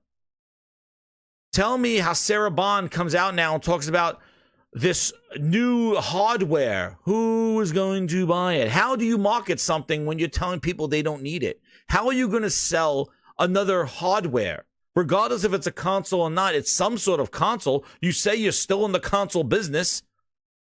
Your next Sarah, storms are brewing your eyes. Sarah,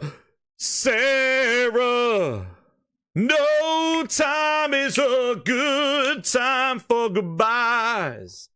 Sarah, look at the most watched part. Is Sarah Bond talking about Xbox hardware? You got Phil confirming games. Look at the little bumps. And then you got Sarah talking about how no console, no problem. And then you got this. You look at our hardware, it really is, and Phil said this earlier, it's where you get like the most flagship seminal experience of Xbox. Wait a second. Excuse me? It really is. I thought no console, no problem. Philness. And Phil said this earlier, it's where you get like the most flagship seminal experience of Xbox. And it also represents a developer target. Our developers can build the specs of our hardware, and we invest to make sure they know when they do that the games are going to run great on our hardware, but they're also going to be able to be accessed across any screen because of all the other investments we make. So we're giving them an easy way to access as many players as possible. Sarah, storms are brewing your eyes. What are we doing here? What do you mean, developers? What do you mean? Who's developing this shit? Who? Developers are going to make stuff for your hardware? What hardware? No console, no problem. Right? Am I missing something? Gaming. What developers are going to develop for your hardware when this shit is needed? Oh, you know what? I'm thinking my whole studio here, we're going to work on the Xbox hardware. And then you go look and you see Xbox, no console, no problem. Excuse me. Who is going to take their studio, their finances, their time and money and develop for your hardware that you're saying nobody needs? How are you going to come out there and sell hardware, Sarah. Best to make sure they know when they do that the games are going to grow rare. It really is, and Phil said this earlier, it's where you get like the most flagship seminal experience of Xbox. And it also represents a developer target. Our developers can build the specs of our hardware, and we invest to make sure they know when they do that the games are going to grow great on our hardware. You know what they're going to do to your hardware? Hit them! Skip. Go for son. Skip. Yeah. But skip. Where you go? Skip. We skip. Simple as that. Skip. Go for son. Skip. Yeah. But skip. Where you go? Skip. We skip. Simple as that. Skip? They're going to skip your shit. How? How do you talk out of two sides of your mouth? But they're also going to be able to be accessed across any screen because of all the other investments we make. So we're giving them an easy way to access as many players as possible. And we actually have more creators right now building for Xbox than ever before by nature, thousands of them by nature of those investments. I call and them, we got more to come. I call them suckers. That's what I call them. They're skipping you. Some exciting stuff coming out in hardware that we're going to share this holiday, and we're also invested in the next generation roadmap. And you know what she's alluding to? The exciting new hardware they're sharing out this holiday? They're talking about the stripper glitter Xbox. That's the hype. That's what she's talking about. She's talking about the Xbox Series X with the stripper glitter from Aaron Greenberg's drawer. That's what she's talking about. She's talking about the Galaxy sparkly Series X and the friggin' the black Series X, whatever, the white, whatever the hell they're selling. People are skipping. Stripper Xbox. That's exciting. It took them all. We got a lot of things coming to the holiday. We added glitter to the Xbox. We took Aaron Greenberg's drawer. He had a bunch of glitter from the strip clubs, and we sprinkled it on Xbox, and we're selling it for $600. We're very excited. The fuck? What?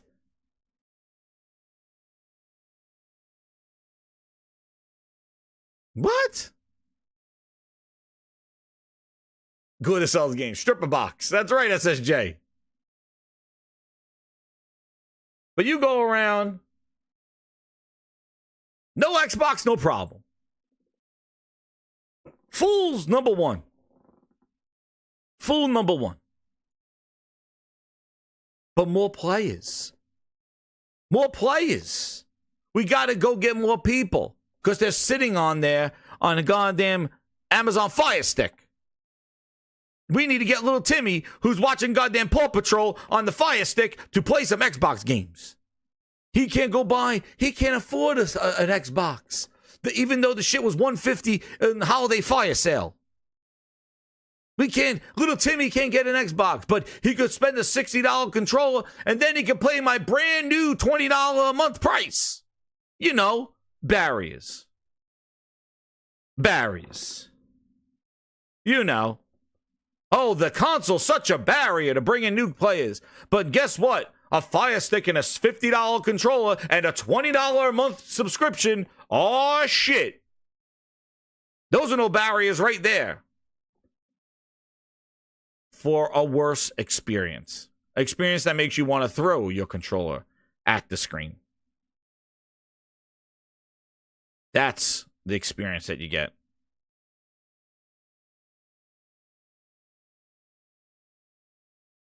That's what they want to do.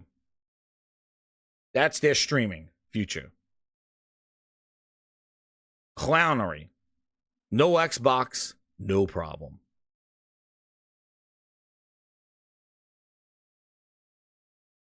Tell you, man. And what is the experience of Xcloud? Anybody have tried it? Anybody tried Xcloud? By the way, on July 2nd, Xbox Live was down. You didn't own shit. Anybody tried Xcloud? I have some confessions right here. Grinders, hit that like button. 200 people. I got the like. Here you go. I got some confessions of how Xcloud is. It was a disaster, Ryan.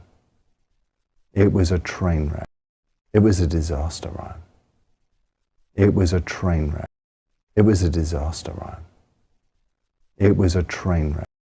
It was a disaster, Ryan. True confession. It was a train wreck. It was a disaster, Ryan. It was a train wreck. It was a disaster run. It was a train wreck. It was a disaster. A disaster. Oh, it was a goddamn train disaster. Wreck. It was a disaster run. That's what gaming is on a Fire Stick, right there. It was a disaster Ryan. run. A disaster, Ryan. It was a train goddamn wreck. disaster. It was a It was a disaster mess. run. A disaster. It was a train wreck. It was a disaster run. It was a train wreck. True confessions. Disaster. A disaster. I need to. Where the hell is? I need to. Hold on. Wait. I got more true confessions. True confessions. Where is it? Oh, where's the yellow chairs? I need some yellow chairs. There it is. Yeah. Let me tell you how it is. Where is it? Hold on, I'm gonna find it right here. I got another impression. Where is it? I'll find it. Is this it? No. Playing Concord. Concord. Concord! You're my #1 customer. Let's see how it is on a Fire Stick. Remember I told you. Let's see. Concord. Where is it? Oh my god, where the hell is it?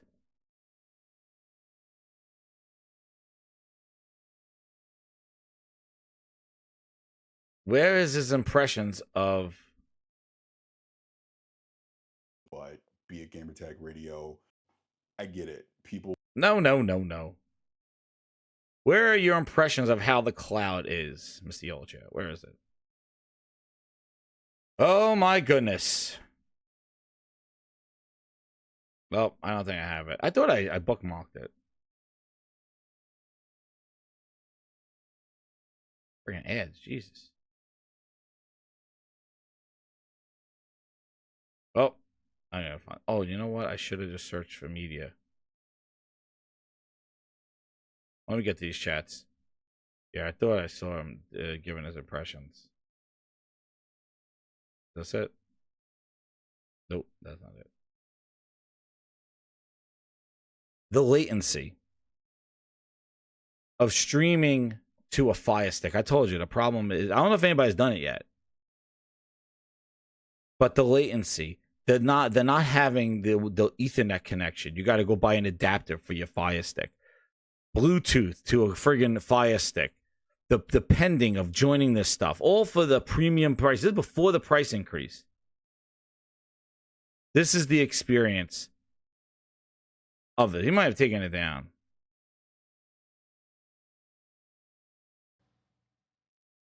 Yeah. I thought I had it bookmarked. But he said the streaming experience is horrible. Microsoft's own Xcloud service. Technically, the Xcloud is still in beta, but it's been this way for years and is offered as a perk with Xbox Game Pass. And to be blunt, the Xbox Cloud service, as it stands right now, simply does not compete with Sony's offering. In image quality, it's significantly worse for a start. Xcloud appears to run with a maximum 1080p resolution video stream up against the 4K on PS Plus. The bitrate also is significantly lower in step with that resolution target, and it's clearly evident in just about every game you'd care to test. But the turnout for Xcloud on the far right is simply a huge further step down, especially with all the swaying grass, the fire, and the shaded detail of the house ahead. The image is simply prone to much more compression, and this bears out repeatedly across the Plague Tale's richly detailed grassy areas. There's an extra twist to this. Not only is the video stream quality lower on Xcloud, but the hardware being used at the server end is not equivalent to an Xbox Series X spec machine. Rather, and despite using a Series X console locally to access the Xcloud, in every case, I ended up connecting to an Xbox Series S equivalent console instead. To be clear, this is not specifically a Series S Boost the cloud! Based on our interviews with Microsoft while visiting its Redmond office back in 2020, Series X silicon is used on the server end for Xcloud. It's all Series X, but that processing power is subdivided to virtualize multiple, less powerful Xbox machines. Today, we're very much connecting to hardware on a par with a Series S via Xcloud. Boost the cloud! Reason, based on what Microsoft has told us, that it would be a virtualized Series S running on Series X silicon too, to service more than one player from a single machine. Regardless, the bottom line is, the end result is indiscernible from an actual Series S machine. In the case of A Plague Tale Requiem, for example, this means three things. Firstly, you get worse performance than playing the game on a true Xbox Series X, more on that in a moment. Secondly, you get the same pruned back visual settings as a Series S machine, with Requiem, in this case, running at a native 900p resolution via Grinders. And they increased the price of this service. They are the worst service. The guy said, I don't want to play on not on an Xbox because it sucks. This is Microsoft chumming the waters. Oh, just throw shit out there. Put it on a stick. Put it on an Amazon stick. Just throw it out there. Don't you realize every move that they did is out of something because it's not working? Everything they friggin' do. They increase the price for this trash. Booster Cloud. They got Cloud running on Series S booster shit. By the Xcloud. And lastly, in Requiem's case, it removes the graphics mode toggle for performance and quality. Screen. We're again seeing every screen's an Xbox. Between them. We're running at a higher range of 45 to 60 FPS, but crucially, the matched reading proves we're linking up to a genuine PS5 grade machine over the cloud. All of which leads us to the final comparison. How PS Plus compares to the Xcloud version of Resident Evil 2 Remake. The gulf in performance again speaks for itself. It's at times a 20 FPS lead on PS Plus Cloud, alongside the benefits of running at a higher resolution and visual settings.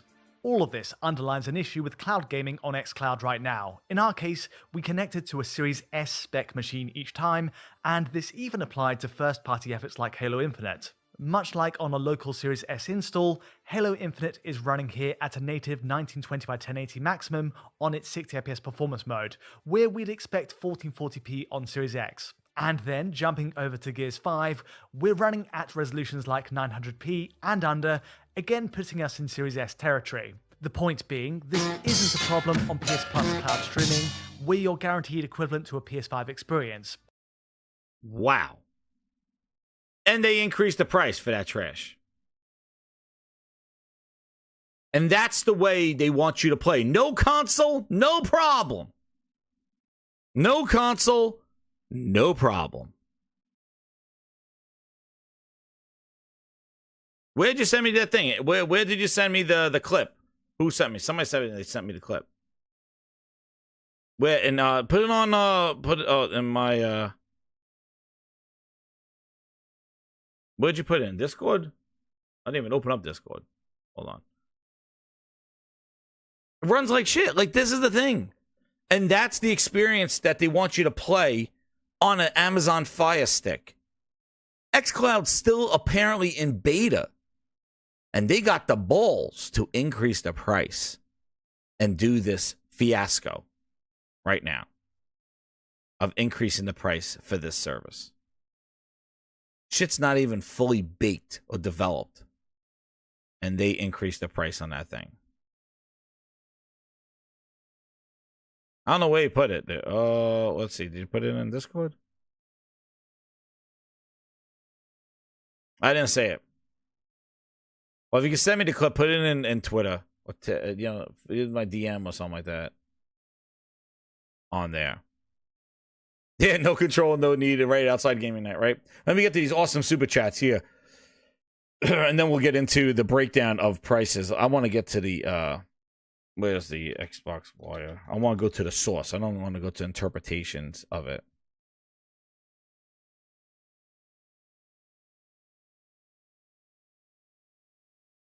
Where is it? Xbox wire.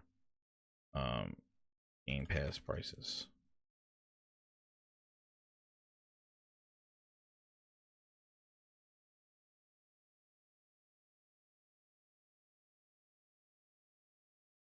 Wait, let me see where this is.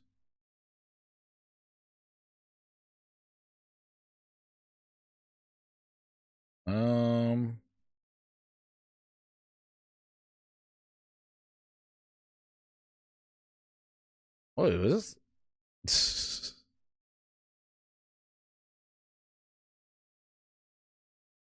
There we go. Sorry.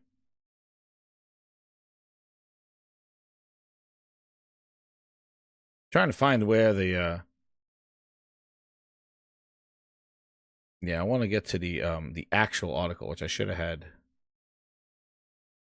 prior. Let's get these chats here.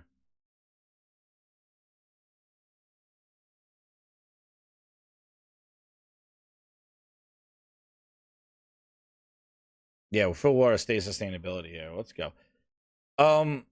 Let's see. I got okay. JP Loco with the 2. Now Microsoft copying the PlayStation Plus tier system. Yeah, with these new things, with these new tiers that they have here, with Game Pass Ultimate going on. Here, thank you. Sent me the thank you, Digital Dog. Got it. JP Loco again with the 5. He goes, might as well jump on a cardboard box with your imagination. Cosmic Hero with the $10. He goes, Phil's tenure will go down in history as the worst CEO in gaming history. He will be known as the man who helped destroy Xbox. Yo, amen to that. He has.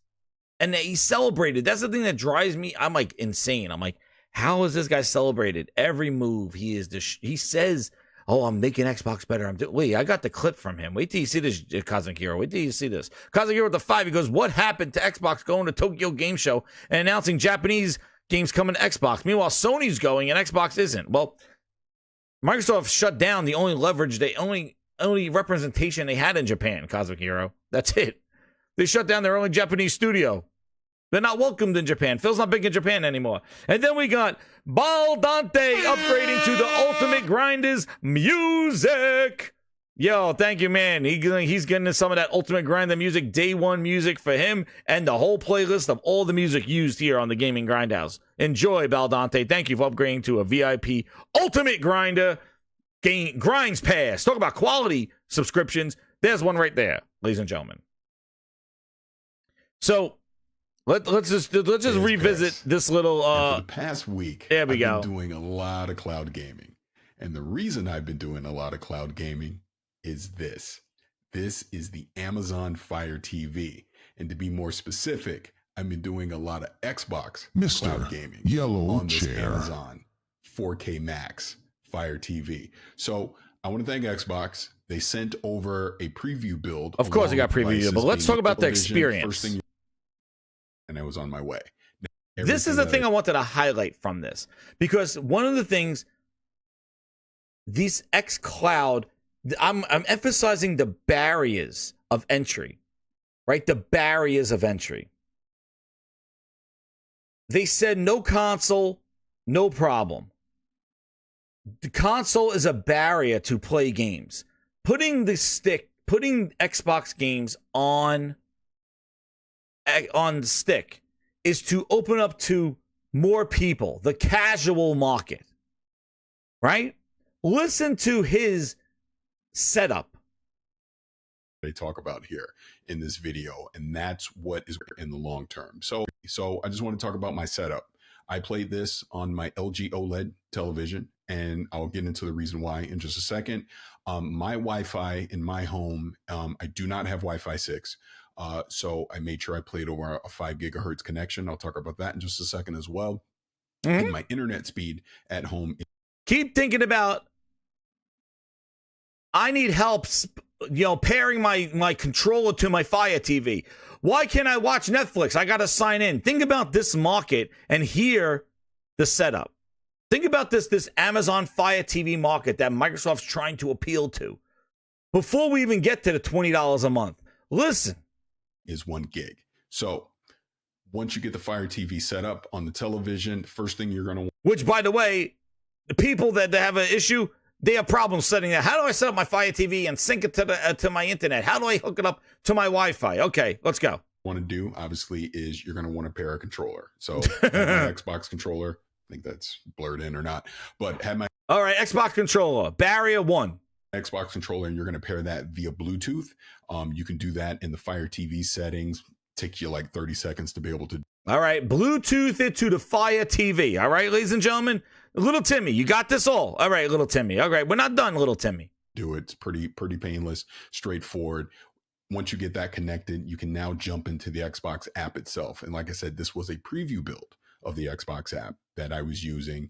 And the first thing that you will see when you fire up that is the UI. And the UI is identical to what you would see on the Xbox app via the Samsung Gaming Hub that I have already, or if you pull it up on your PC browser, it is identical. You're going to see the recent games that you've been playing, as well as obviously all the Game Pass games that will be available. Notice Cloud Gaming Beta. This shit's still in beta. Still, but they increased the price twice already. Available via cloud as well. So that is also pretty straightforward. Now, here we go.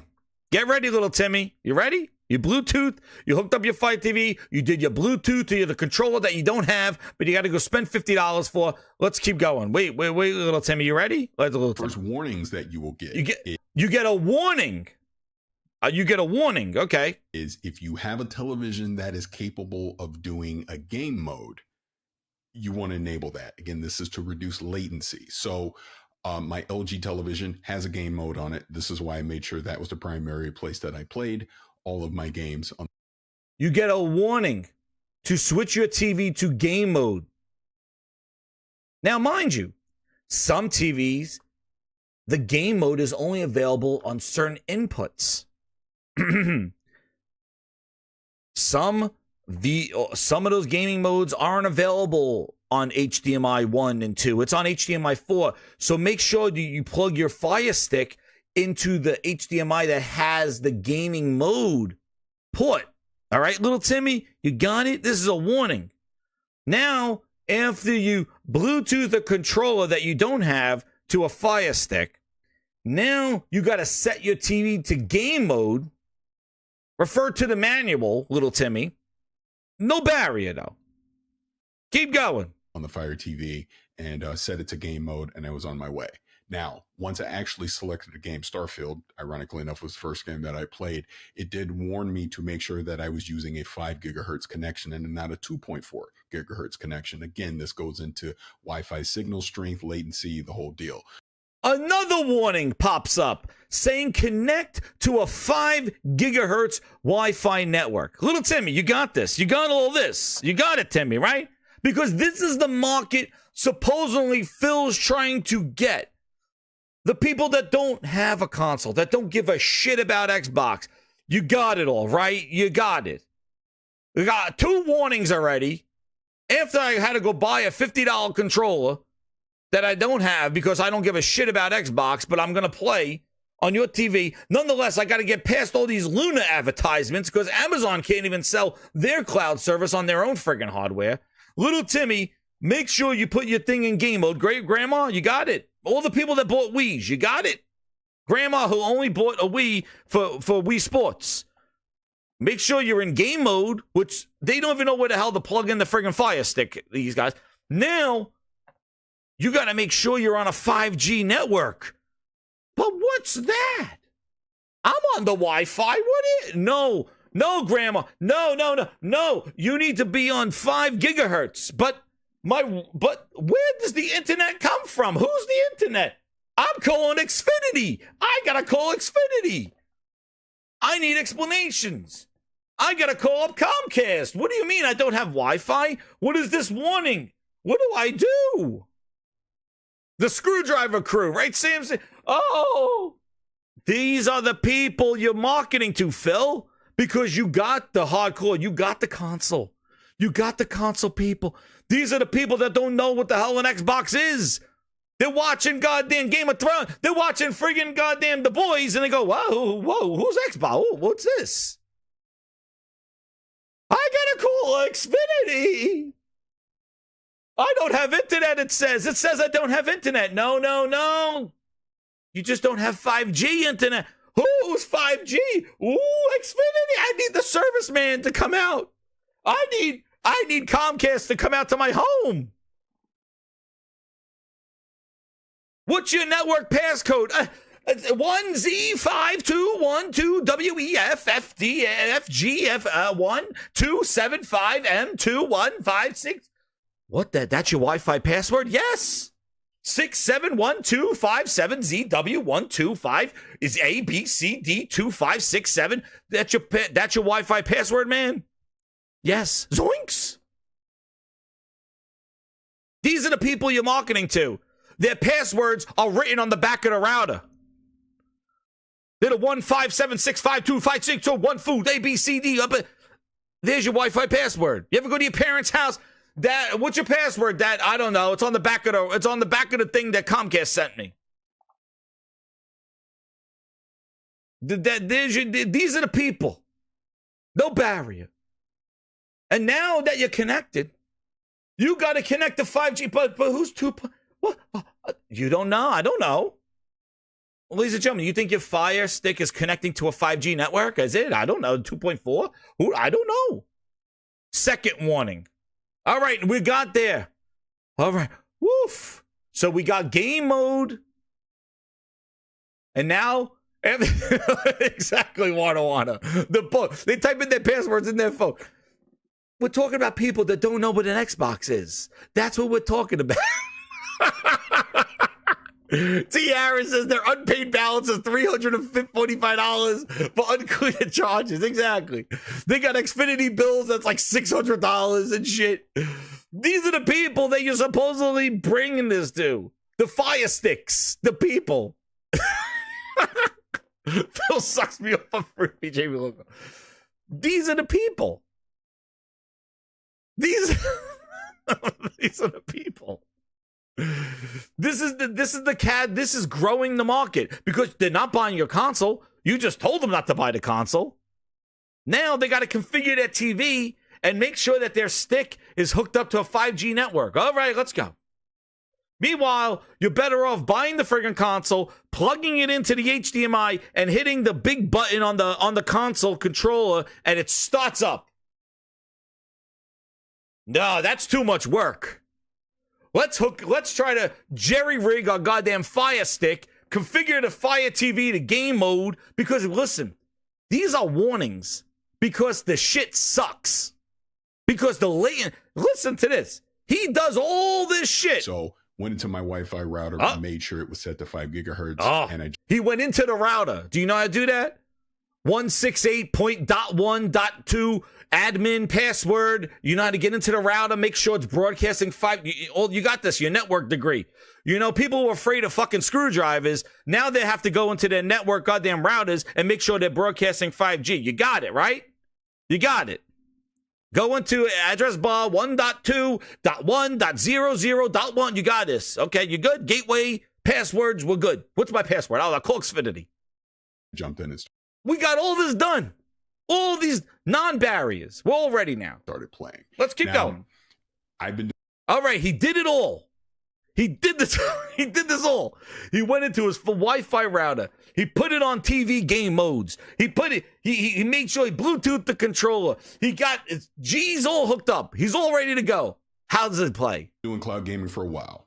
Xbox Cloud Gaming is not the only one that I've done. I've also tried it over the Samsung Gaming Hub, some of their games. I've tried Amazon Luna. I've tried GeForce Now, along with the Xbox app. So I'm pretty familiar with it, and I understand that latency is always going to be the biggest factor when you play these games. Now, for me, it took a little bit to get used to it. Because ironically enough, I'd been playing Starfield on my PC, and then I jumped in and started.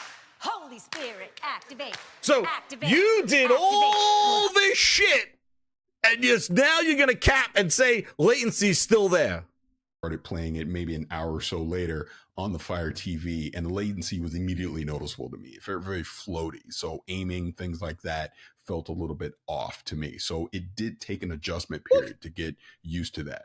Now, I will also say, my Wi-Fi router sits right behind my LG television. So I was right by my Wi-Fi router. So as far as signal strength, things like that, I had no issues. There were no major dropouts or anything like that.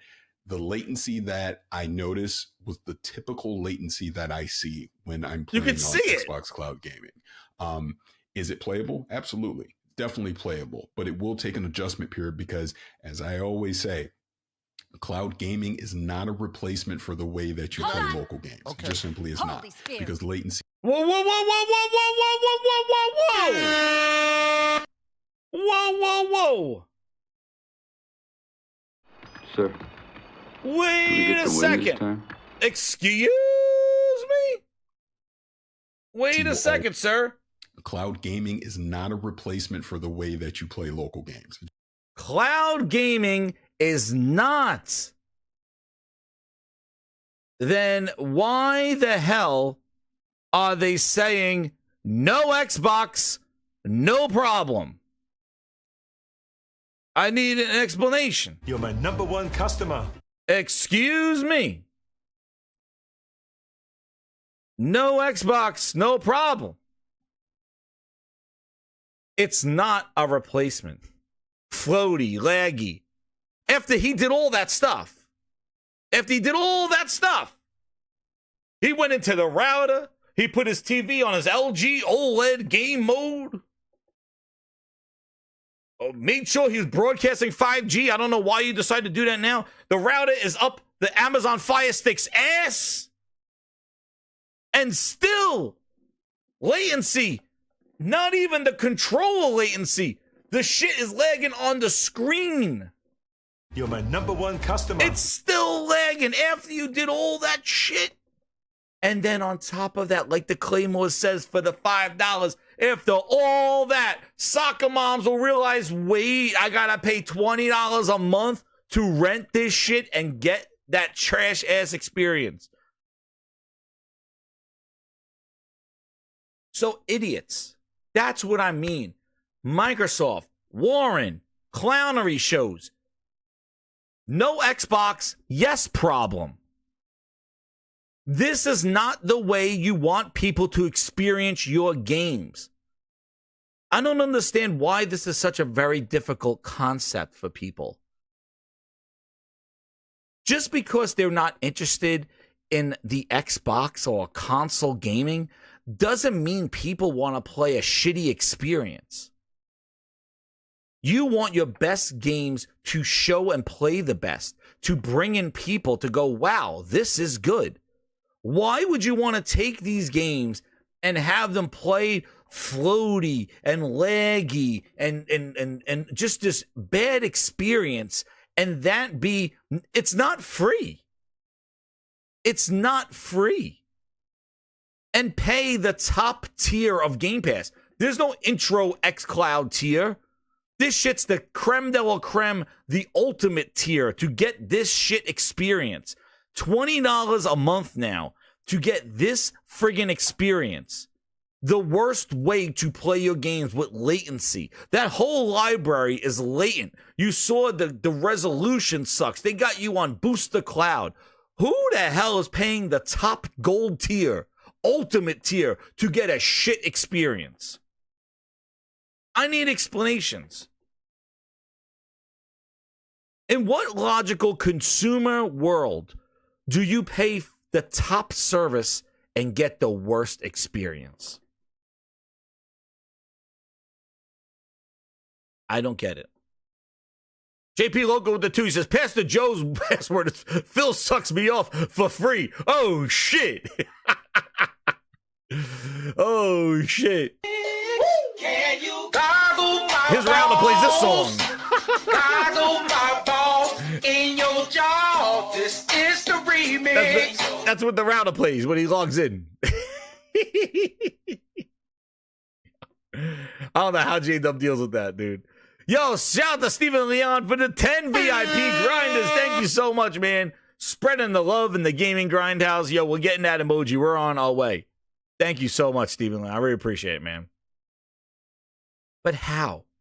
How do you pay for the top tier $20 service that they just made and get a worse experience? He did all that. And he just said, it's not. Cloud is not a replacement for the console. Then what the hell is this? No Xbox, no problem. No Xbox, yes problem. What gamer would promote that experience of playing a game? I don't understand it. Guys, like, if I liked the game, if any of you liked a game, you would want people to play a great play the, like, you want to say, yo, man, I really like this game. Here, try it on my phone. Streamed over like 4G and shit. They're going to be like, this sucks.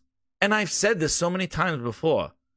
It's not a good impression as a developer that I'm going to, like, think about it. When you go to conventions, or when you go to E3, or not E3, but when you see games, they're shown on PC. Usually that's where it's developed. It's also the best showcase for their game.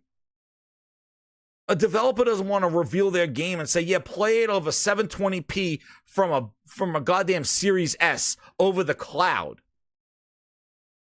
That's how I want you to experience my game. Oh yeah, I had my artist draw every tree individually, each leaf individualized. Oh yeah, and meanwhile it's a blurry mess because you're playing it over a thing. Like, as a developer, why would you want your game's experience? And what's going to happen is the gamer is not going to blame Phil and Xcloud for that. They're going to say, your game sucks. They're not going to say, oh, it's the cloud service that's making this game look bad. No, they're going to go, oh, your game sucks, developer. I'm not buying your game. I'm not interested in your shit, developer. That's what they're saying. And as a developer, that's how you want to do your game? That's what you want? You want your game to be played and is shown the best. Not on some fucking jank-ass hardware with some strap-on streamed over the internet. That's how you want to get... And it, guys, this is exactly what has happened. The cloud hasn't grown anybody. The cloud has been a bar party trick. Look at me, pull out my phone at the bar, get the ladies. Look what I could do. I could play Gears on my phone. Check me out at the bar. It's a magician trick. Nobody's legit doing this shit because the experience is worse. And gamers know that. And people that don't care about games, this is not going to get them to care anyway. They see this already. They see this. That's why cloud is not growing. Sarah Bond said it. Xcloud is not growing because people don't want to play on a little phone. People don't want to stream a game. All it's doing is making people sample games before downloading them to save memory. It's a party trick. And you hear all this stuff that he's saying that he had to do and set it up, and he still got lag. Who the hell who they think plugging in a console into a TV, hitting the button on the console controller that's already synced, that is more of an issue than trying to Bluetooth to a Fire Stick, get in game mode, hook up to make sure you're in 5G. These are warnings, and still get lag and get a worse experience. And pay the top tier subscription. It's ludicrous. It's crazy. It's not going to work. It has not worked. Shout out to Bal Dante with the 20 VIP grinders, spreading the love to everyone. Holy crap. Paco King, Reek L, Edward B, oh my goodness. Jiru Tyron, A Lost Cause. Akeem, shout out to you, man. He's in the house. Bal Dante got him. True Virgil got it. True Virgil. He's back. He's back. Keep him going. He got him. True Virgil, God, you can't go hiding in the gaming grindhouse. There's no place to hide here. No camping, bitch. No camping in the grindhouse. We get you with those VIPs. Shout out to Cyberdrake. Thank you again, Bal Dante. I really appreciate it, man. Awesome. Thank you so much, man. Get those VIPs in there. Use those emojis I worked hard on. And we voted on, too. Grindhouse democracy. We voted on those emojis. Cyberdragon member, 31 months, evening chat mods, and me, the host. Woohoo, that's me. Game Pass and subscription service that keeps giving headaches. Exactly, Cyberdragon. Holy shit. It is. I'm giving myself a headache just thinking about it. It makes no sense. It's chum. It's a waste of time. It's not going to do shit. Just like every other move they didn't do anything. They didn't do anything. And it's not a replacement, dude. It's not a replacement. So why is Microsoft marketing it as a replacement? It's not. It's not the same experience. Sarah Bond just said, developers will target their hardware. Right, Sarah? Let's start singing again. So we're talking about the role that it's where you get like the most flagship seminal experience of Xbox. And it also represents a developer target. Our developers can build the specs of our hardware. Why would they? You don't need the hardware to run it. And this is the problem that Microsoft is going to have. When everybody starts skipping. Skip. Go for son. Skip. Yeah. But skip. Where you go? Skip. We skip. Simple as that. Skip. Like when developers just stop making games for your hardware because your hardware ain't selling, because you're telling the people don't buy it, and pulling out and thinking cloud service, what do you think the cloud is working on? Your hardware. So you're shooting yourself in the foot by not marketing your console because it's not a developer target. What developer is, just ask Google Stadia how that shit works, because you're going in the reverse. You actually had a console market that you could have embraced and grown and tacked on subscriptions and services and all that stuff and take along your console for the ride and not hurt it. But instead you're diminishing that and you're going the way of Stadia. That's why Stadia failed so much, because Stadia was hardware in the cloud that didn't have the market share, and developers said, I don't have time for that, right? Developers said, Ain't nobody got time for that. I don't have time for Stadia hardware. I'm not making my team develop for something that you got in a cloud somewhere. Show me your subscribers. How many people do you have? And how much am I getting paid? Because now I got to go in your subscription for it. They're not going to do it. Your console install base is essential to your cloud because your cloud is run on your console. Who is going to make for your console when your console market share sucks? Now you're going to have developers stop what they're doing and build for a cloud server. You're my number one customer. You went reverse. You went Stadia in reverse when you had leverage and could have used your console. Nobody's targeting shit. And then I said last time, the marketing, no console, no problem. What the who the fuck came up with that? Who thinks that's a good idea? Who thinks that's a good future? They really don't care. And then you look at the Europe rumor that they're just getting out of Europe and stuff like that. Then they don't care. What's crazy? No Nintendo, no Sony, nobody did this to them. This is all self-inflicted due to the Three Stooges sitting here, and maybe not so much Sarah Bond. She's just programmed, but this trash ass finger on the right, and this guy, Phil Ness Spencer. Those are your incompetent idiots. They just put Sarah Bond in there and gave her some hardware role, which I don't know why. Just to throw her in there to fill the space up. And she's just a Phil mouthpiece now. But Phil and Booty just destroyed it. Booty didn't know how to release a quality game. That's why his name is Booty. Used to be Shithouse. And Phil Spencer just duck, dive, cartwheeled his way to bullshit.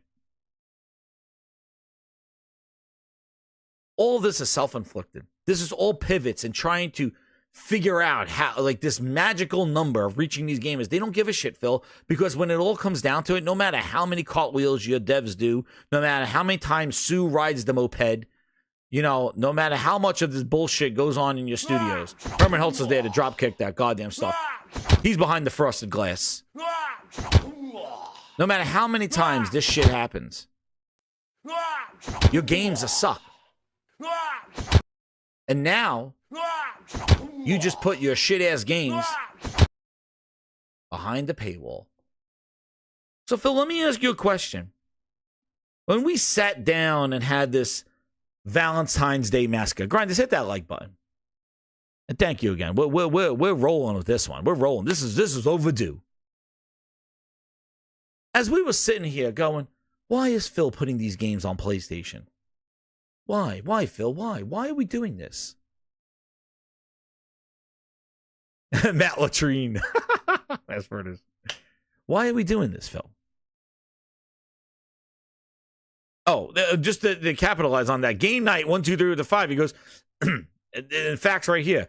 Xbox has already expanded to PC, mobile, TVs, and now Fire Sticks.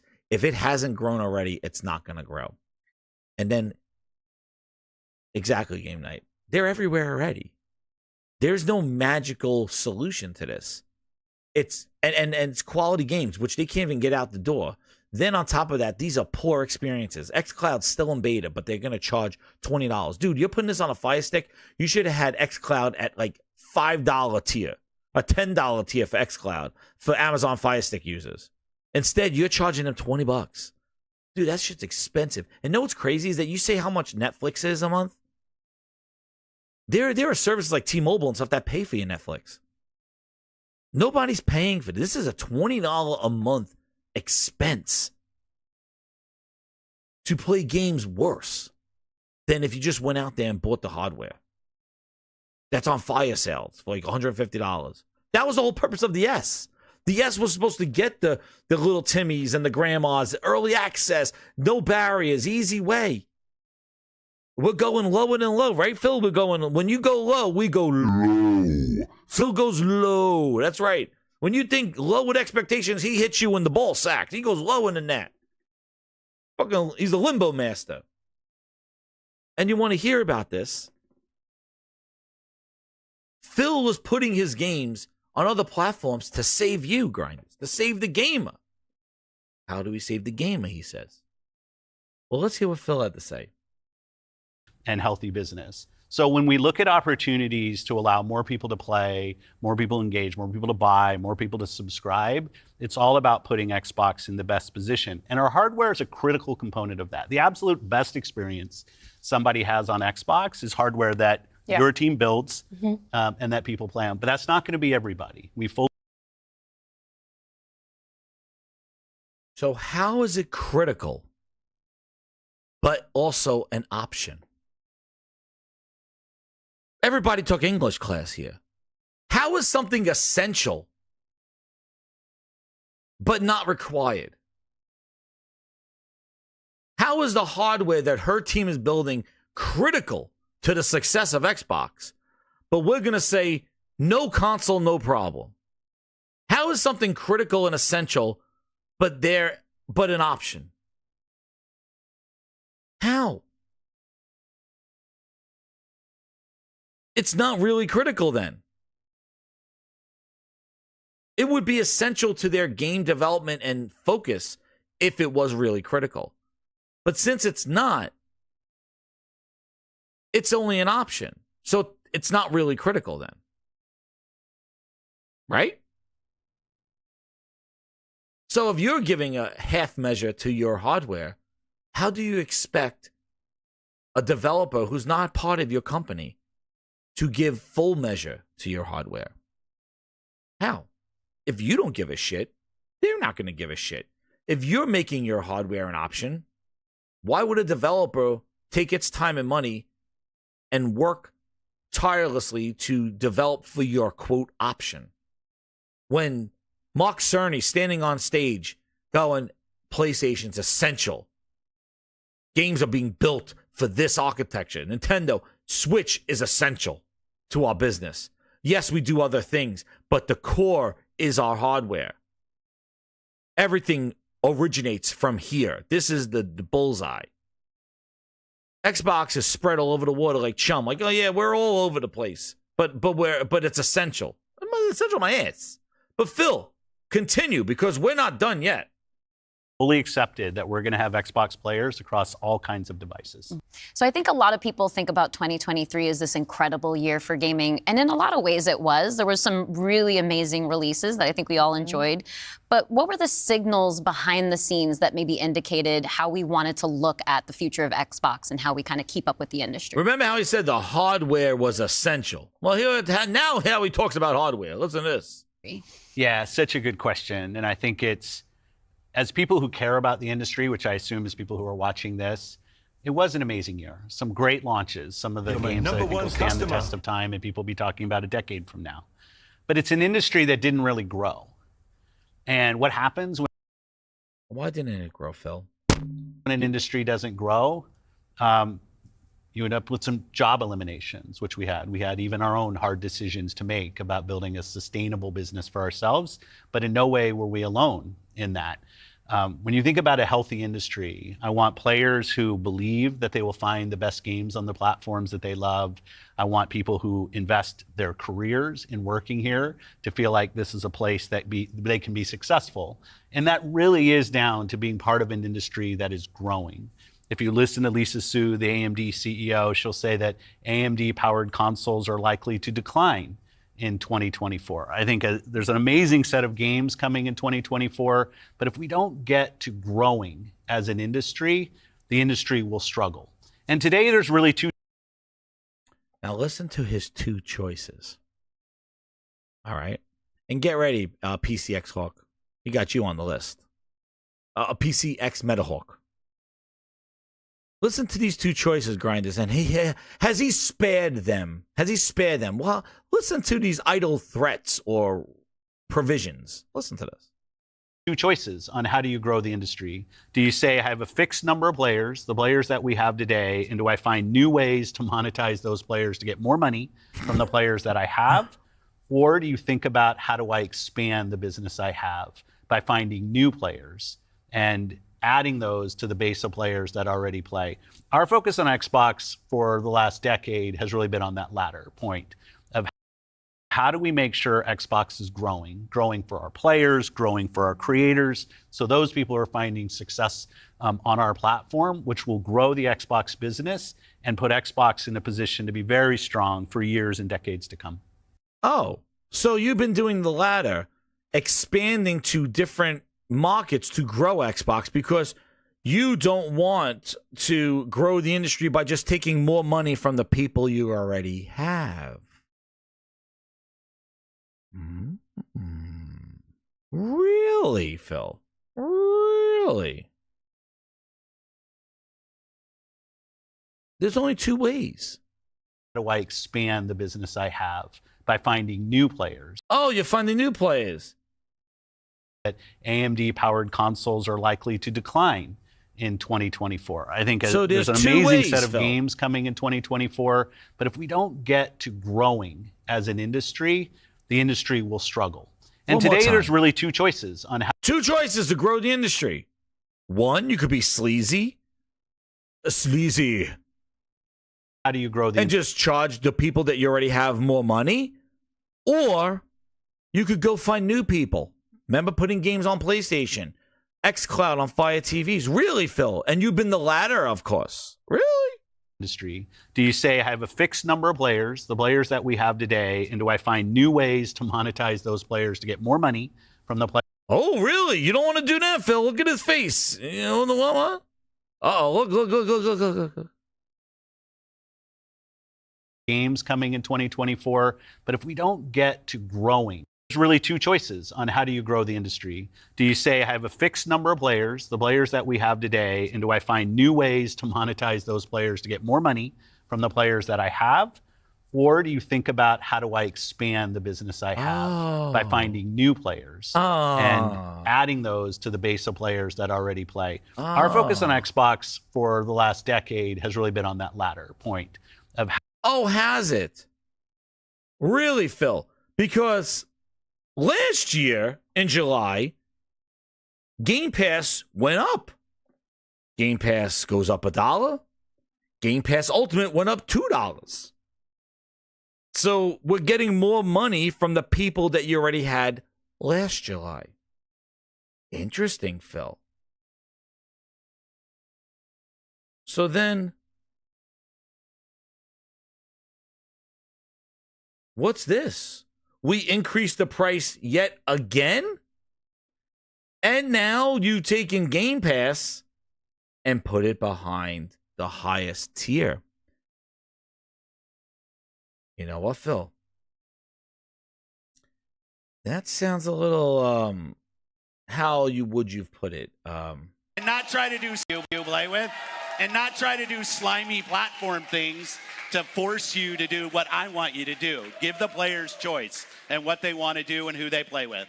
So you play with, and not try to do slimy platform things to force you to do what I want you to do. Give the players choice and what they want to do and who they play with.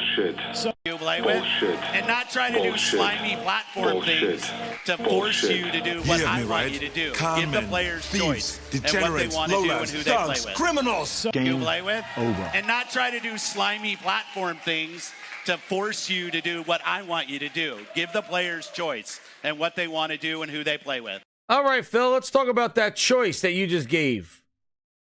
Yeah, let's talk about some choice. We're not doing slimy shit, and guess what? We're not trying to get more money from the people we already have. Oh, really? Slap me on the ass and call me Susie. Really, Phil? You've been focusing on the ladder of growing your market. Then what the hell is this? No sleaziness here. Well, a little trip down mystery lane, grinders. Little trip. When Game Pass launched, 2017, it was Xbox 360 games. It wasn't until Sea of Thieves came out that they were like, hey, all first-party games will be in Game Pass. And that's when, all of a sudden, Game Pass got the attention, when it came out of beta. Because nobody wanted to play old games. They wanted the new shit. And Microsoft made this commitment. And as I said before, they had plenty of time to pivot and all this other stuff. In addition, when they committed day one games, they just had a few studios. Then they bought these little studios like Ninja Theory and Compulsion and all them. And they were supposed to fill in this cadence in between the big releases in Game Pass. And at the time, they made you stack it for 3 years. Have it with a box of Oreos. A bunch of Slim Jims. Well, then they changed and they said, hey, let's go buy whole-ass publishers, but still command day and date. Well, price goes up with Starfield. Now let's go spend $80 billion. And now the price goes up again. And not only does the price go up, but the tiers change. And the whole lore of Game Pass, day one. Sarah Bond, explain how essential day one is, Sarah Bond. Well, let's go to the tapes. Sarah Bond. And then the last piece is about Game Pass. We know our core users. And then the last piece is about Game Pass. We know our core users love Game Pass. Game Pass is a gaming subscription. You get a whole portfolio of games, but importantly, you get every single one of our games that we build day one in Game Pass.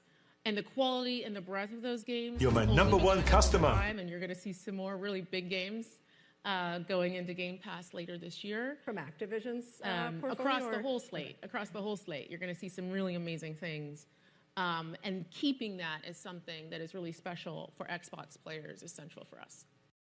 Keeping the day one first party commitment is essential for us. Well, you just split them up. Can somebody send me the link of the official Xbox One? Because I don't want to use any interpretation, because I want to look at the official Xbox One and I've been trying to find it. So if you can't send me the link in Twitter or something like that, or even in the chat, I appreciate it, because I want to look at the real link there. But I'm going to go based off of this for now. But because the main gist of it is that what they're doing. Now, one of the other things is that there's Xbox Core, right? Xbox Console. First, Xbox Core, that's basically Xbox Live. So they took the $60 a month. Now they're increasing it to $75 a month. And that is the legacy of 25 games and online. That's basically essentially Xbox Live. They used to do Games of Gold. That was trash. They got rid of Games of Gold, turned it to Game Pass Core. $10 a month. Now $75 a month. And they give you a limited 25 games. That's it. No day one, nothing. That's basically Xbox Live, which has went up in price to $75 now a year. And it's the only one, by the way, that has a year discount. That's something that Sony does with all its tiers, is that there's a yearly discount that's a significant discount. The highest tier is like $160 instead of $2 something. They don't have it. They only have it for this. Now, there was Xbox console Game Pass. That included day and date, but it didn't have Xbox Live. It didn't have online. So games like Sea of Thieves, you'll get it in Xbox console core. You get console for $10 a month or $11 a month, but you couldn't play online. So those games were negligible. Gears Online, you couldn't play that online. So you got all the games, but the online component was scrapped.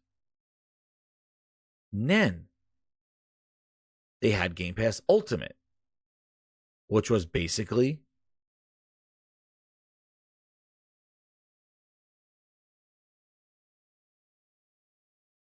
your Game Pass subscription. That included day one games, had Xbox Cloud, and had EA Play in it. Now, somebody sent me the link there. So what they did here was they said for new subscribers, they're getting rid of that Xbox console one, because the Xbox, and also they had PC Game Pass. PC Game Pass is the best one, because that one didn't go up last year. It stayed $10 and only went up $1 or so this year. Free online, because PC is free online. And you get day and date games for the low price of $11 for PC Game Pass. Where's the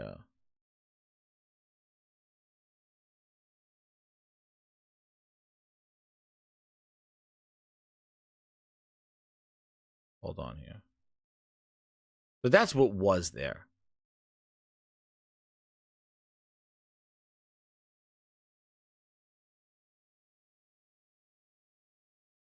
Yeah, see, what the hell's going on there? There it is. Found it. Got it. The official one.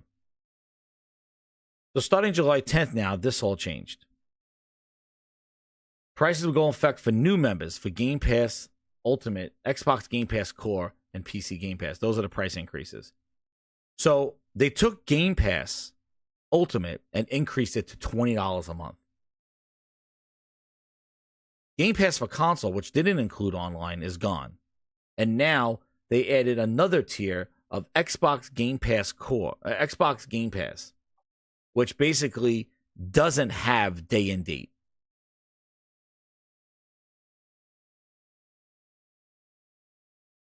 So they're still going to have the base one, which just has live, but now they replaced the console one with one that includes online, but they took away the day and date.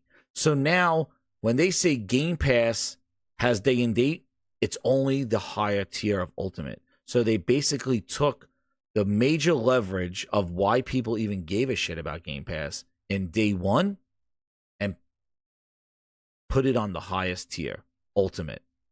I said this was going to happen. I knew they were going to do something like this. So now, Xbox Game Pass for console, the one that didn't have online, is gone.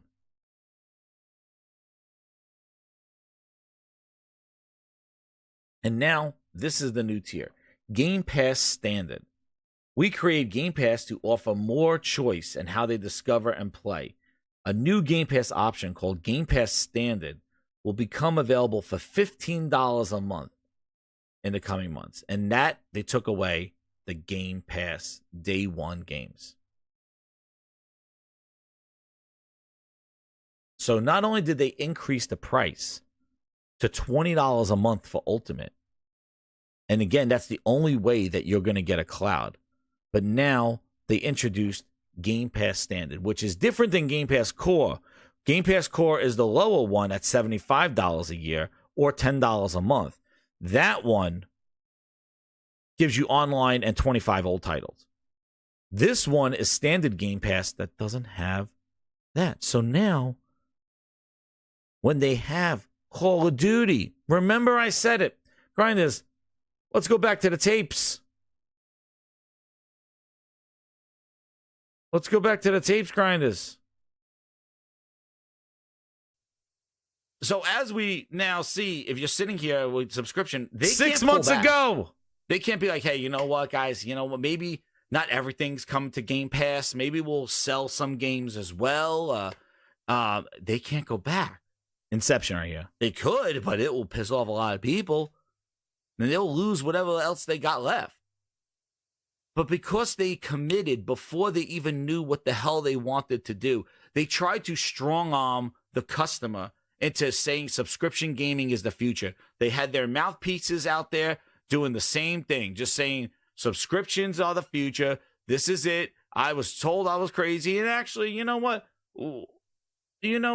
We got like these are the kind of things that we got to see. You know, just a year ago, we had somebody. You know, this is the kind of stuff that we get to see. Mr. Yellow Chair. Well, I'll be damned. Game Pass will become the future model. This is the craziness that we will hold. Before Game Pass even proved itself with quality games, this is the road. This is what people were saying just last year. Game Pass will become the future model. Why? Where's the proof? The data now, and has never been shown this. Game Pass, per the FTC interview on Phil, it cannibalizes sales. You sell less when a game is in a subscription service. When you're at 25 million people are just getting this game handed to them as an icon and that they're paying already, those people will not buy your game. Hence, if your game is not interesting enough and is the traditional Xbox yellow, the people not even going to buy or even play it in the service. But why did it need to be how we consume? You just made the list. Why is it the future? Why isn't what Nintendo and Sony doing, which is working and making quality games, but also supporting a service, doing both without you just made the list. The game, without compromising the game, no taking it on the chin. We're sorry. Sony didn't have to come out and go, "We're sorry for God of War." I'm sorry, guys. They didn't come out. You know the roadmap. You know the story. So how? And this is the thing. You see your name, Josh Ayers. There you go. $240 a year for day one games. I wonder if the narrative is still going to be, oh, it's free in Game Pass.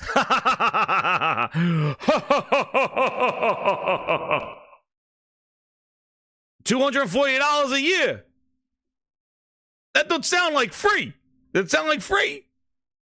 Oh, I get it in Game Pass. It's free. Free in Game Pass. $240 free now. There is no yearly subscription discount to even soften the blow of the increase of $20 a month. Dude, it is $20 a month. And this is the thing I wanted to focus on. Is because now with day one, grinders, let me get these 2 super chats and I'm going to give you the friggin' humdinger of humdingers. Pause on that shit. Get ready, because nobody talked about this. I'm telling you this right now. Stephen Leon with the... Oh, wait. Let me get JP Loco with the 5. He goes, if Microsoft goes ahead with its Xbox handheld, they're going to blame handheld for the Xbox handheld failure like they do with Xbox consoles. JP Loco, this whole Xbox handheld thing, they want to try to do what Nintendo did. They want to try to pivot their audience. They lost their friggin' audience, and they don't have the games to bring their audience along with them. So this console, this handheld, is going to be a friggin' another party trick. Stephen Leone, the member of 5 months. Thank you so much, Stephen, for all your support tonight. Ultimate Grinder right there, baby. He goes, I think Sony should really think twice about allowing more games from Microsoft. You don't reward the stupidity. I agree with you, man. Yo, keep them on a short leash. Keep them on a long leash. JP Loco again with the 2. He goes, slimy platform things. That began on Xbox. Yeah, exactly. The maps exclusive. $240 a year. See, Sony at least has it, but hear this, ready? The issue with putting now your day one games, like Sarah Bond said, your day one games behind a paywall. So there is a tier now that the appeal of that tier is for shit-ass Xbox Cloud Beta, which obviously is not doing anything. But the day one games that everybody hyped up for Game Pass for all these years, 7 years of marketing, day one. Guess what? See this gentleman right here? Right in the middle? When's Indiana Jones coming out? When's Indiana Jones' day one? Wait, just wait till E3 there will be a showcase, but I can't say when all our games need help. Bootleg Studios helping with Perfect Dark. And I'm not going to rag on Stalker 2, but that got delayed crazy. But there's a lot of stuff going on with that studio, with the war and everything. So we'll just leave Stalker 2 where it is. But let me ask you another one. When's Avowed day one? Anybody? Anybody?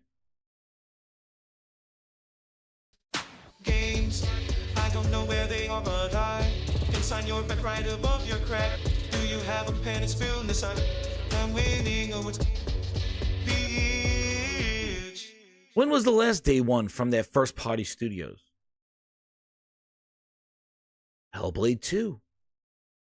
When was the one before HellBlade 2? Anybody? When was their day one?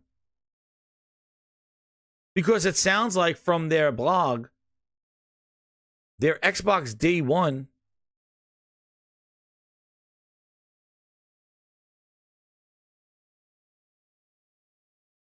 they don't even specify which day ones. Is it the indie day ones? Is it just the Bethesda game day one? Look at all this vagueness here. Will all console games added to Game Pass Ultimate be available on Game Pass Standard? Some games available with Game Pass Ultimate on day one will not be immediately available at Game Pass Standard and may be added to the library at a future date. This could be up to 12 months or more. What the hell do you mean, some games? Xbox's hands up. Some who? Who? We fucking out? My name is Matt Booty. Here is your coffee order. 2 creams, 1 sugar. Who is sitting here assessing whether I pay $15 a month or $20 a month? 240 versus 100 and something. 100 and friggin' goddamn 132 or the whatever it was. Some games, maybe, I don't know, maybe, whatever I feel like it. What are you talking about? Phil, what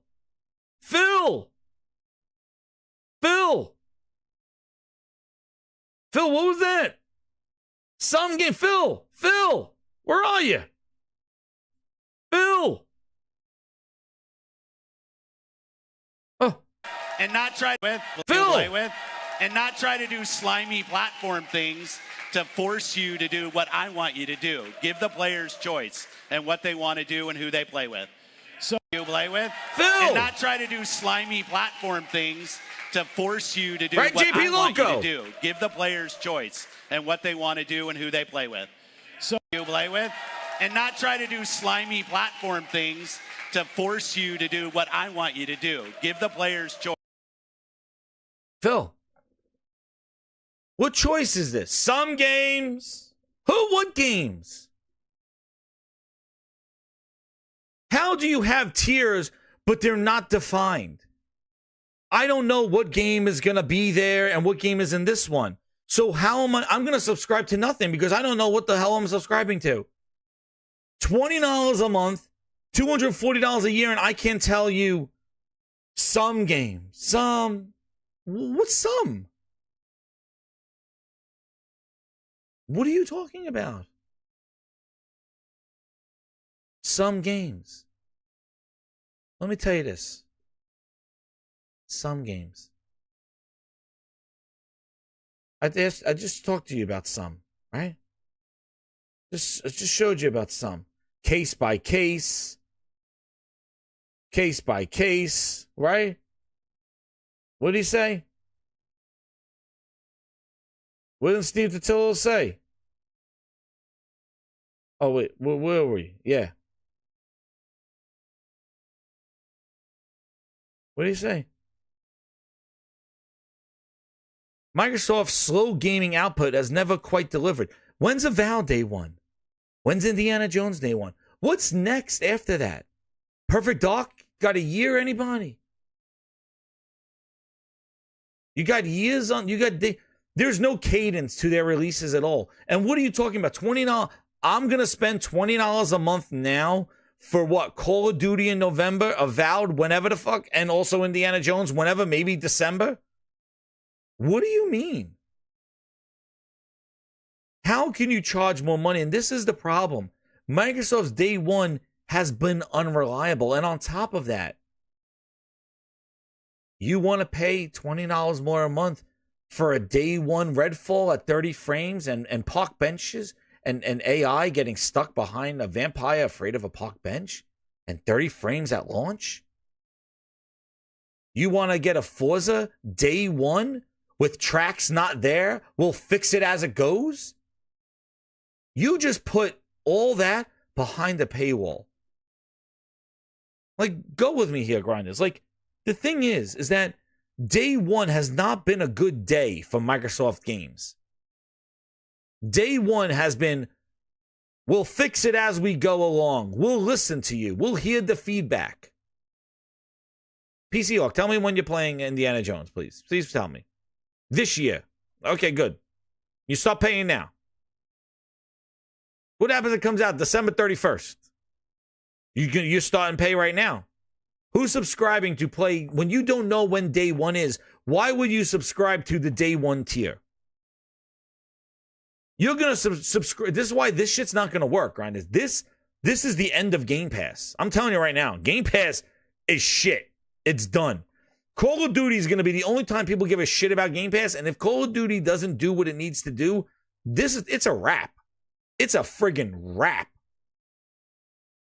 They are doing this right now for one goddamn game. They don't give a shit about Indiana Jones day one. They don't care about Avowed day one. They could care less about Perfect Dark day one. They could care less about Compulsion Games day one. No, it is day one Call of Duty. That is it. This whole increase of price, I said they only could do it now because they're not going to increase the price for Perfect Dark. Maybe they will, but you can increase it. This is a gamble for Call of Duty. That's why when I said with my post, I said that they announced Call of Duty and Game Pass because that was their preface. Oh shit, what the hell's that? That was their preface to raise the price. That meant that they weren't putting Call of Duty in Game Pass. They were going to put Call of Duty in Game Pass because they can increase the price. This is a Call of Duty gamble. They're hoping that Game Pass, the suckers, are going to pay $20 a month to play Call of Duty. They don't care about these other. They don't Indiana Jones day one. They know they're not going to. That is it. This is a gamble to try to get some money back for Game Pass. This is what it is. To seek out, what did Phil say? To get more money from the people that we had. It's a slimy console thing. And because PC gets it for half the price. You could play Call of Duty day one for half the price on PC than on an Xbox console. The customer who spent the most for a $500 box is the one that's paying the most for the subscription. How? That sucks. And who is going to stay subscribed for $240 a year on uncertainty? What day one? What are they trying to do? What are they doing? Microsoft might finally have a release cadence to deliver. They need a cadence. You could talk about Sony's first party, and yeah, I agree. They need a showcase. I want to see a showcase. I'm excited for what's coming next. But they had a cadence to, if you own a console, you got exclusives or you got releases that they curated. They got 2 second-party deals. They did what they had to do to bring rolling content. Stellar Blade, HellBlade, Helldivers 2, Final Fantasy, Grand Blue Fantasy. Sony did what it needed to do to get a cadence. That kind of cadence, Microsoft needed to do that, especially if you have a tier that is for that cadence. Nobody is going to subscribe to Game Pass because guess what? Now a delay costs you money. So when you are subscribing for Game Pass, say you are getting Indiana Jones. If Indiana Jones gets delayed, now as a Game Pass Ultimate subscriber, you got to pay more money to get Indiana Jones because you got to extend your subscription. And on top of that, has Microsoft delivered quality day one? Like I said, Forza Motorsport, missing tracks. We'll add drag racing later. We'll do this, fixing this later. We'll do this later. Well, excuse me, I'm paying a premium for day one experiences. I expect the best experience on day one. Well, it will be fixed over time. Well, time, that means more money from me. They just added some tracks that should have been there at launch on Forza. They fixed the leveling up system to the cars in Forza. Oh, really? Why wasn't that day one? Well, cost you money now. Oh, well, we delayed Halo a year. Well, guess what? Pay up another year, everybody. Oh, I'm getting Starfield day one. Well, 30 frames, you're welcome. When's 60 coming out? 7 months later. We'll do an update later. February of next year. But I paid for the day one experience. This is the same bullshit that we're seeing with early access games. Play the game 3 days early. You paid the $150 Ultimate Edition. Plays the game 3 days early. And guess what? The servers that can't handle it. So how does your 3-day early access that you paid for work? Day one Redfall. Well, 30 frames not at launch, 60 frames not at launch. I'm paying the top tier. You don't want to hear not at launch. Perfect Dark, episodic. Well, what? We don't know. Indiana Jones, it's a little janky. We'll fix it later. We'll take the feedback. But you're paying for the day one. A lot of people don't even want to buy games day one because of this kind of trend in gaming where they fix shit later. And it's not just Microsoft stuff. Like photo modes, things like that. But again, those are more accessory. I'm talking about gameplay elements. Microsoft has a track record of dropping things day one, and it's not ready. Day one guns in Halo. Co-op not available in day one in Halo.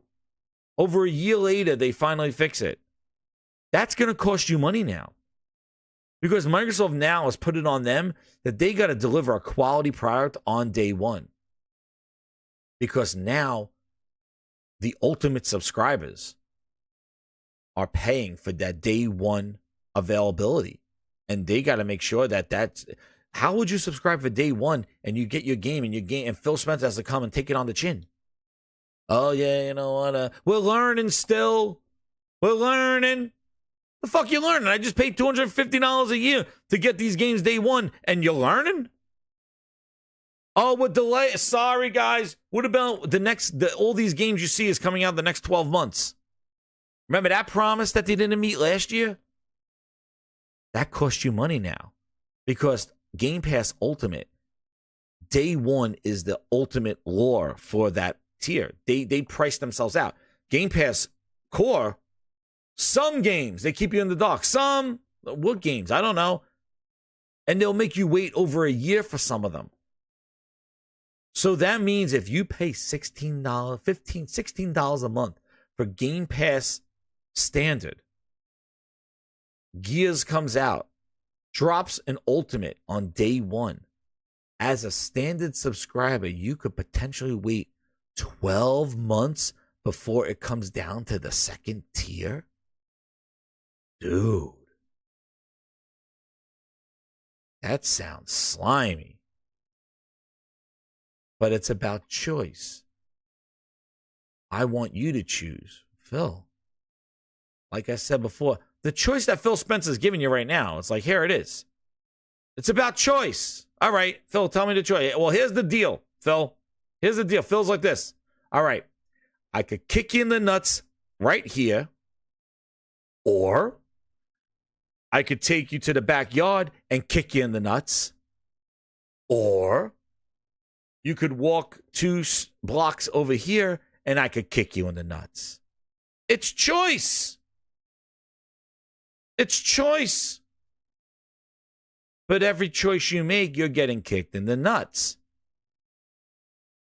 It's the illusion of choice. He's still screwing you.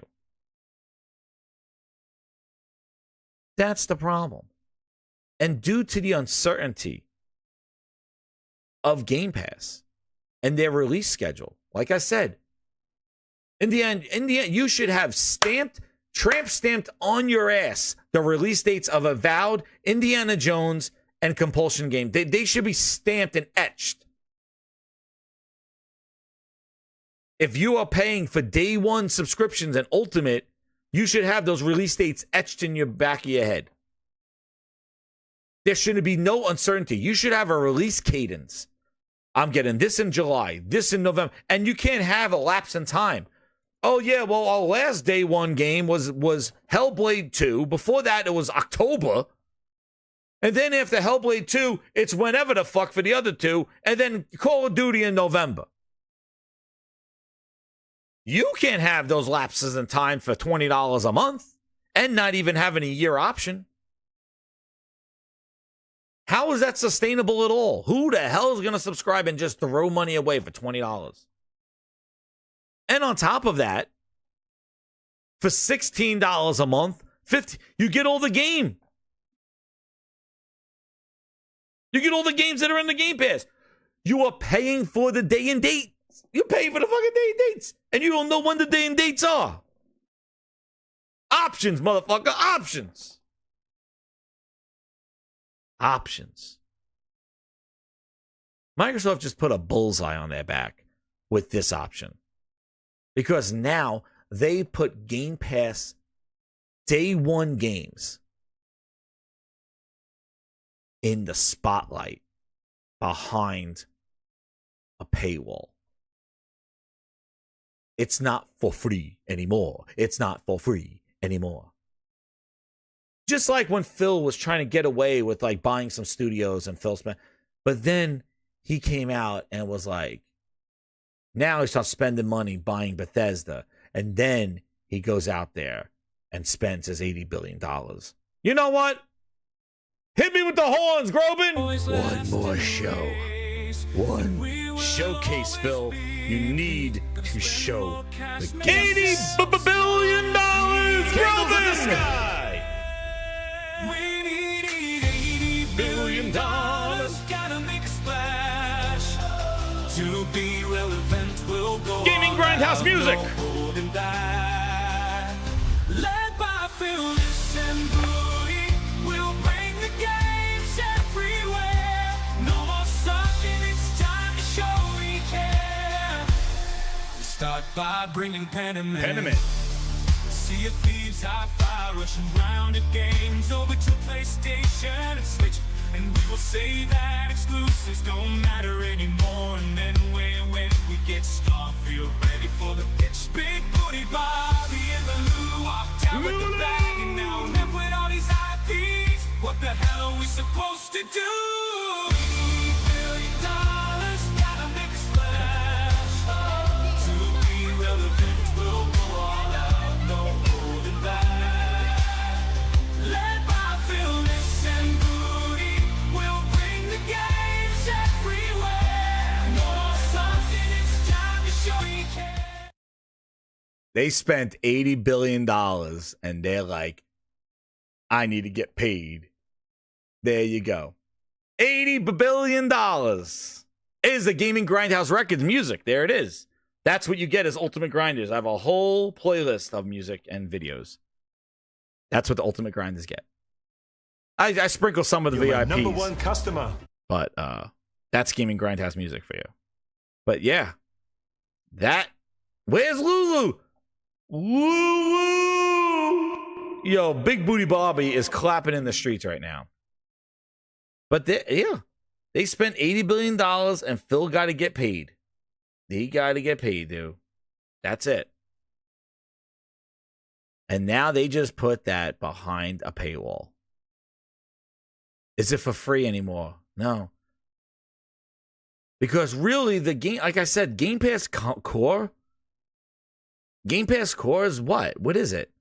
Nobody was doing it because they didn't have Xbox, they didn't have online play.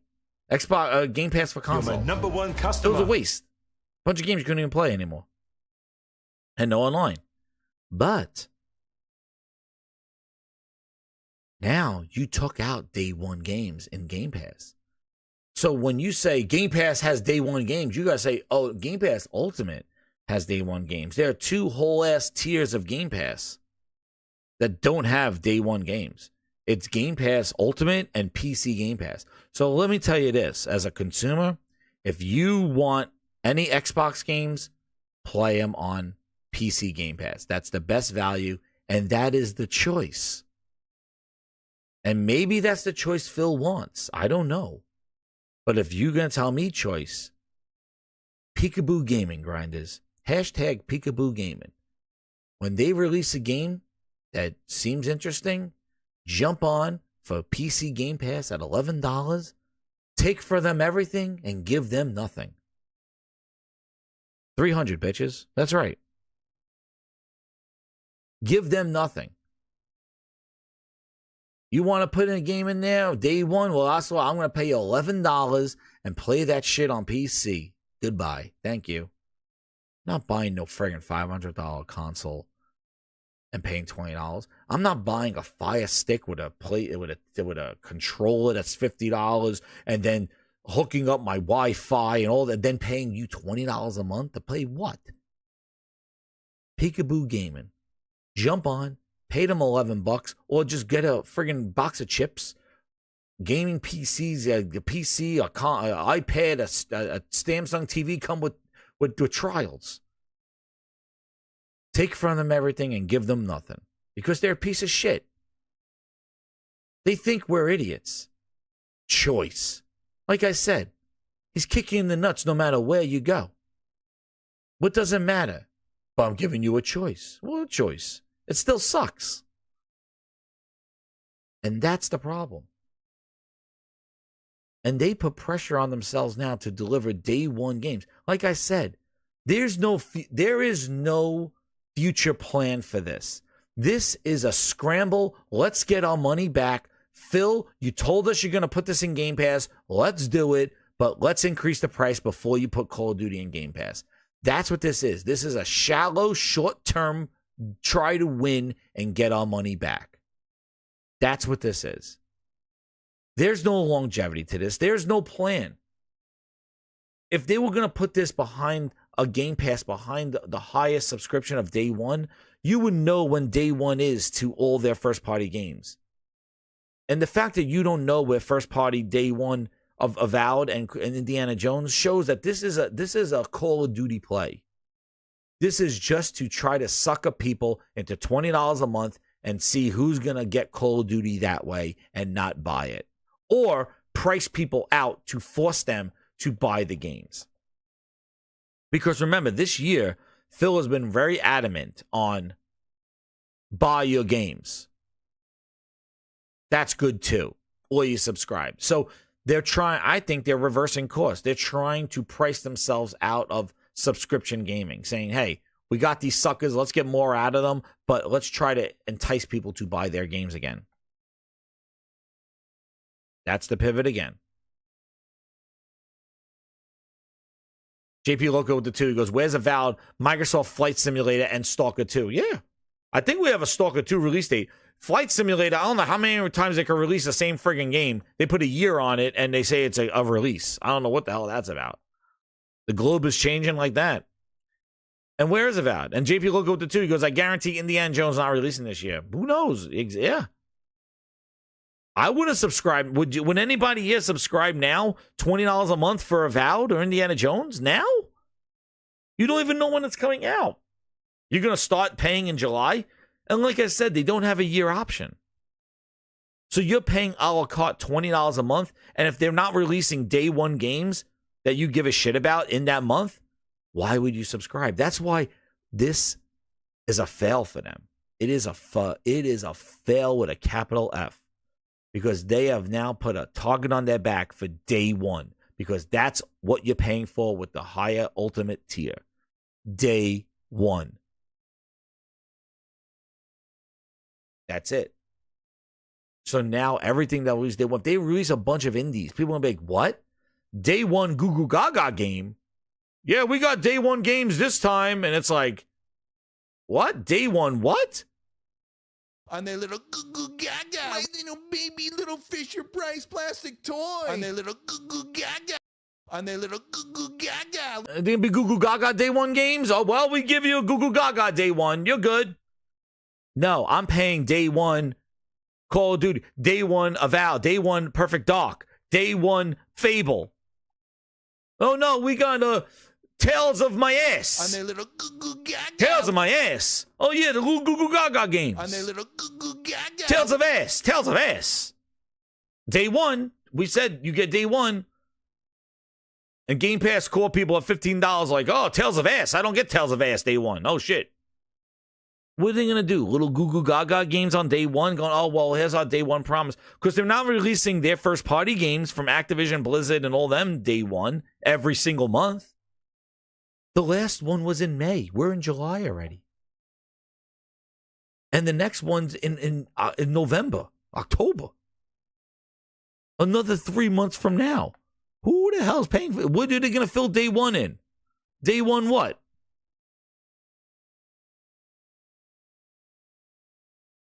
Day one of indie Tales of Ass? Tales of Arse. Tales of Arse. Like what? A bunch of little indie passion projects. Oh, well, here's your day one. Paying $20 a month.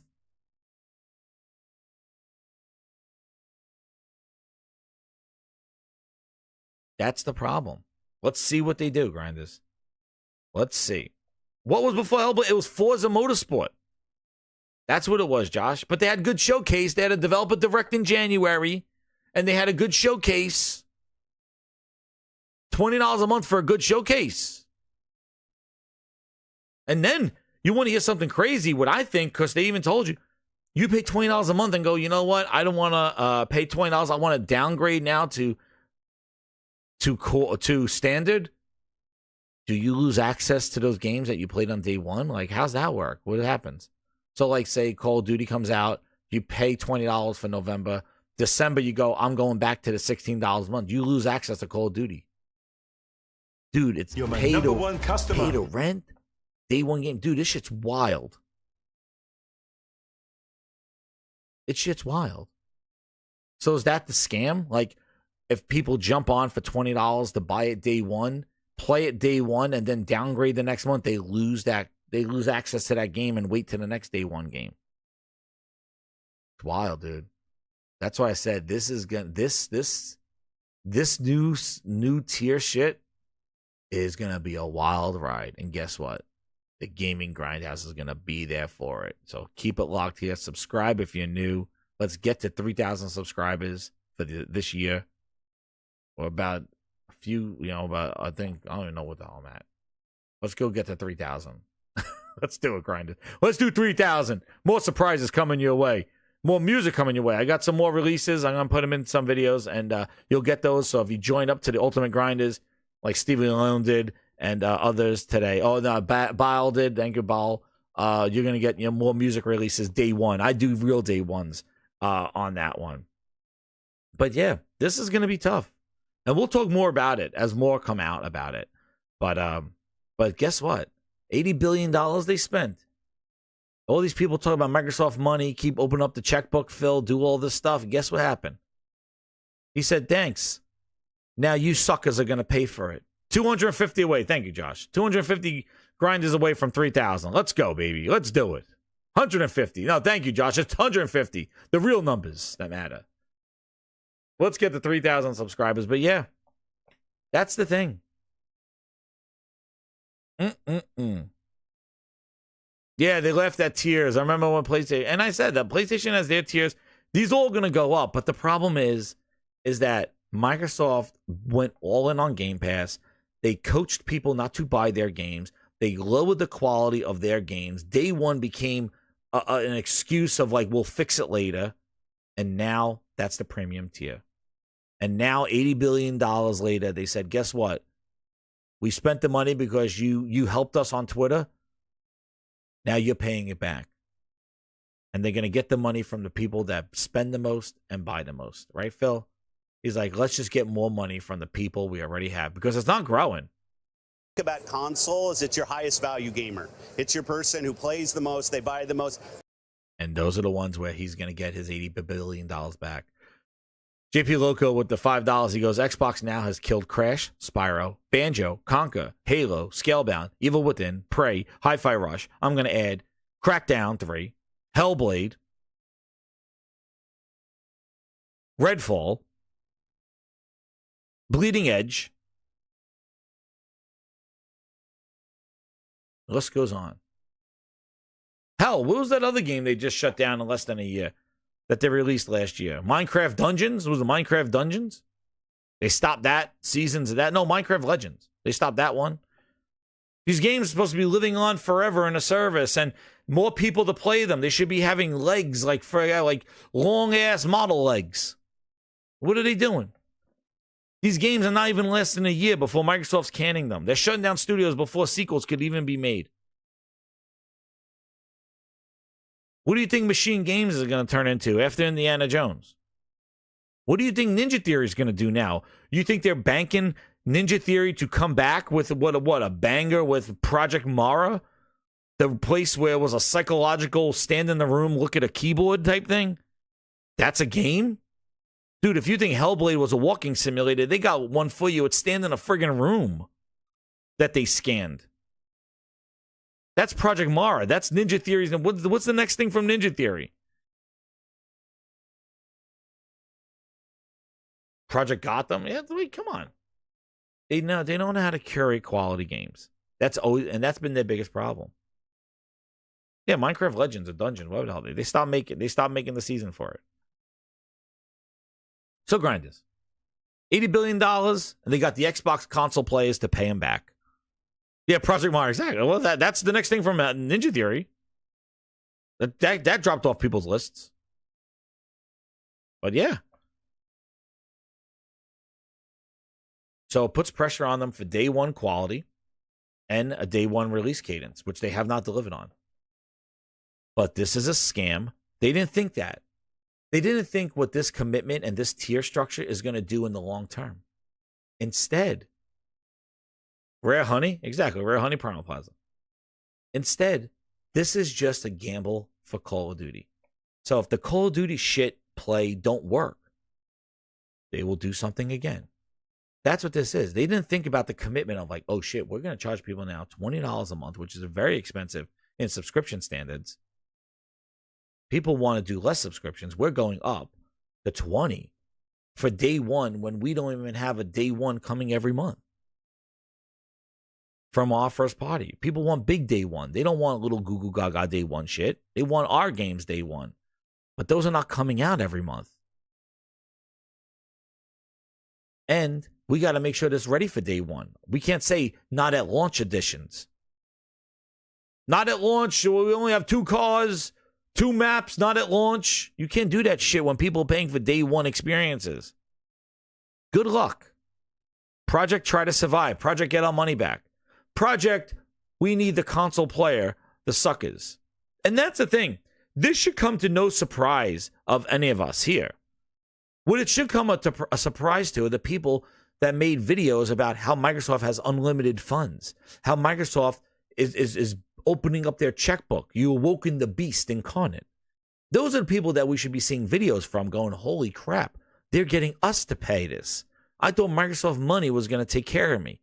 Oh no, they're getting you to pay them. $80 billion, no problem. We'll just get the few Xbox members that we have.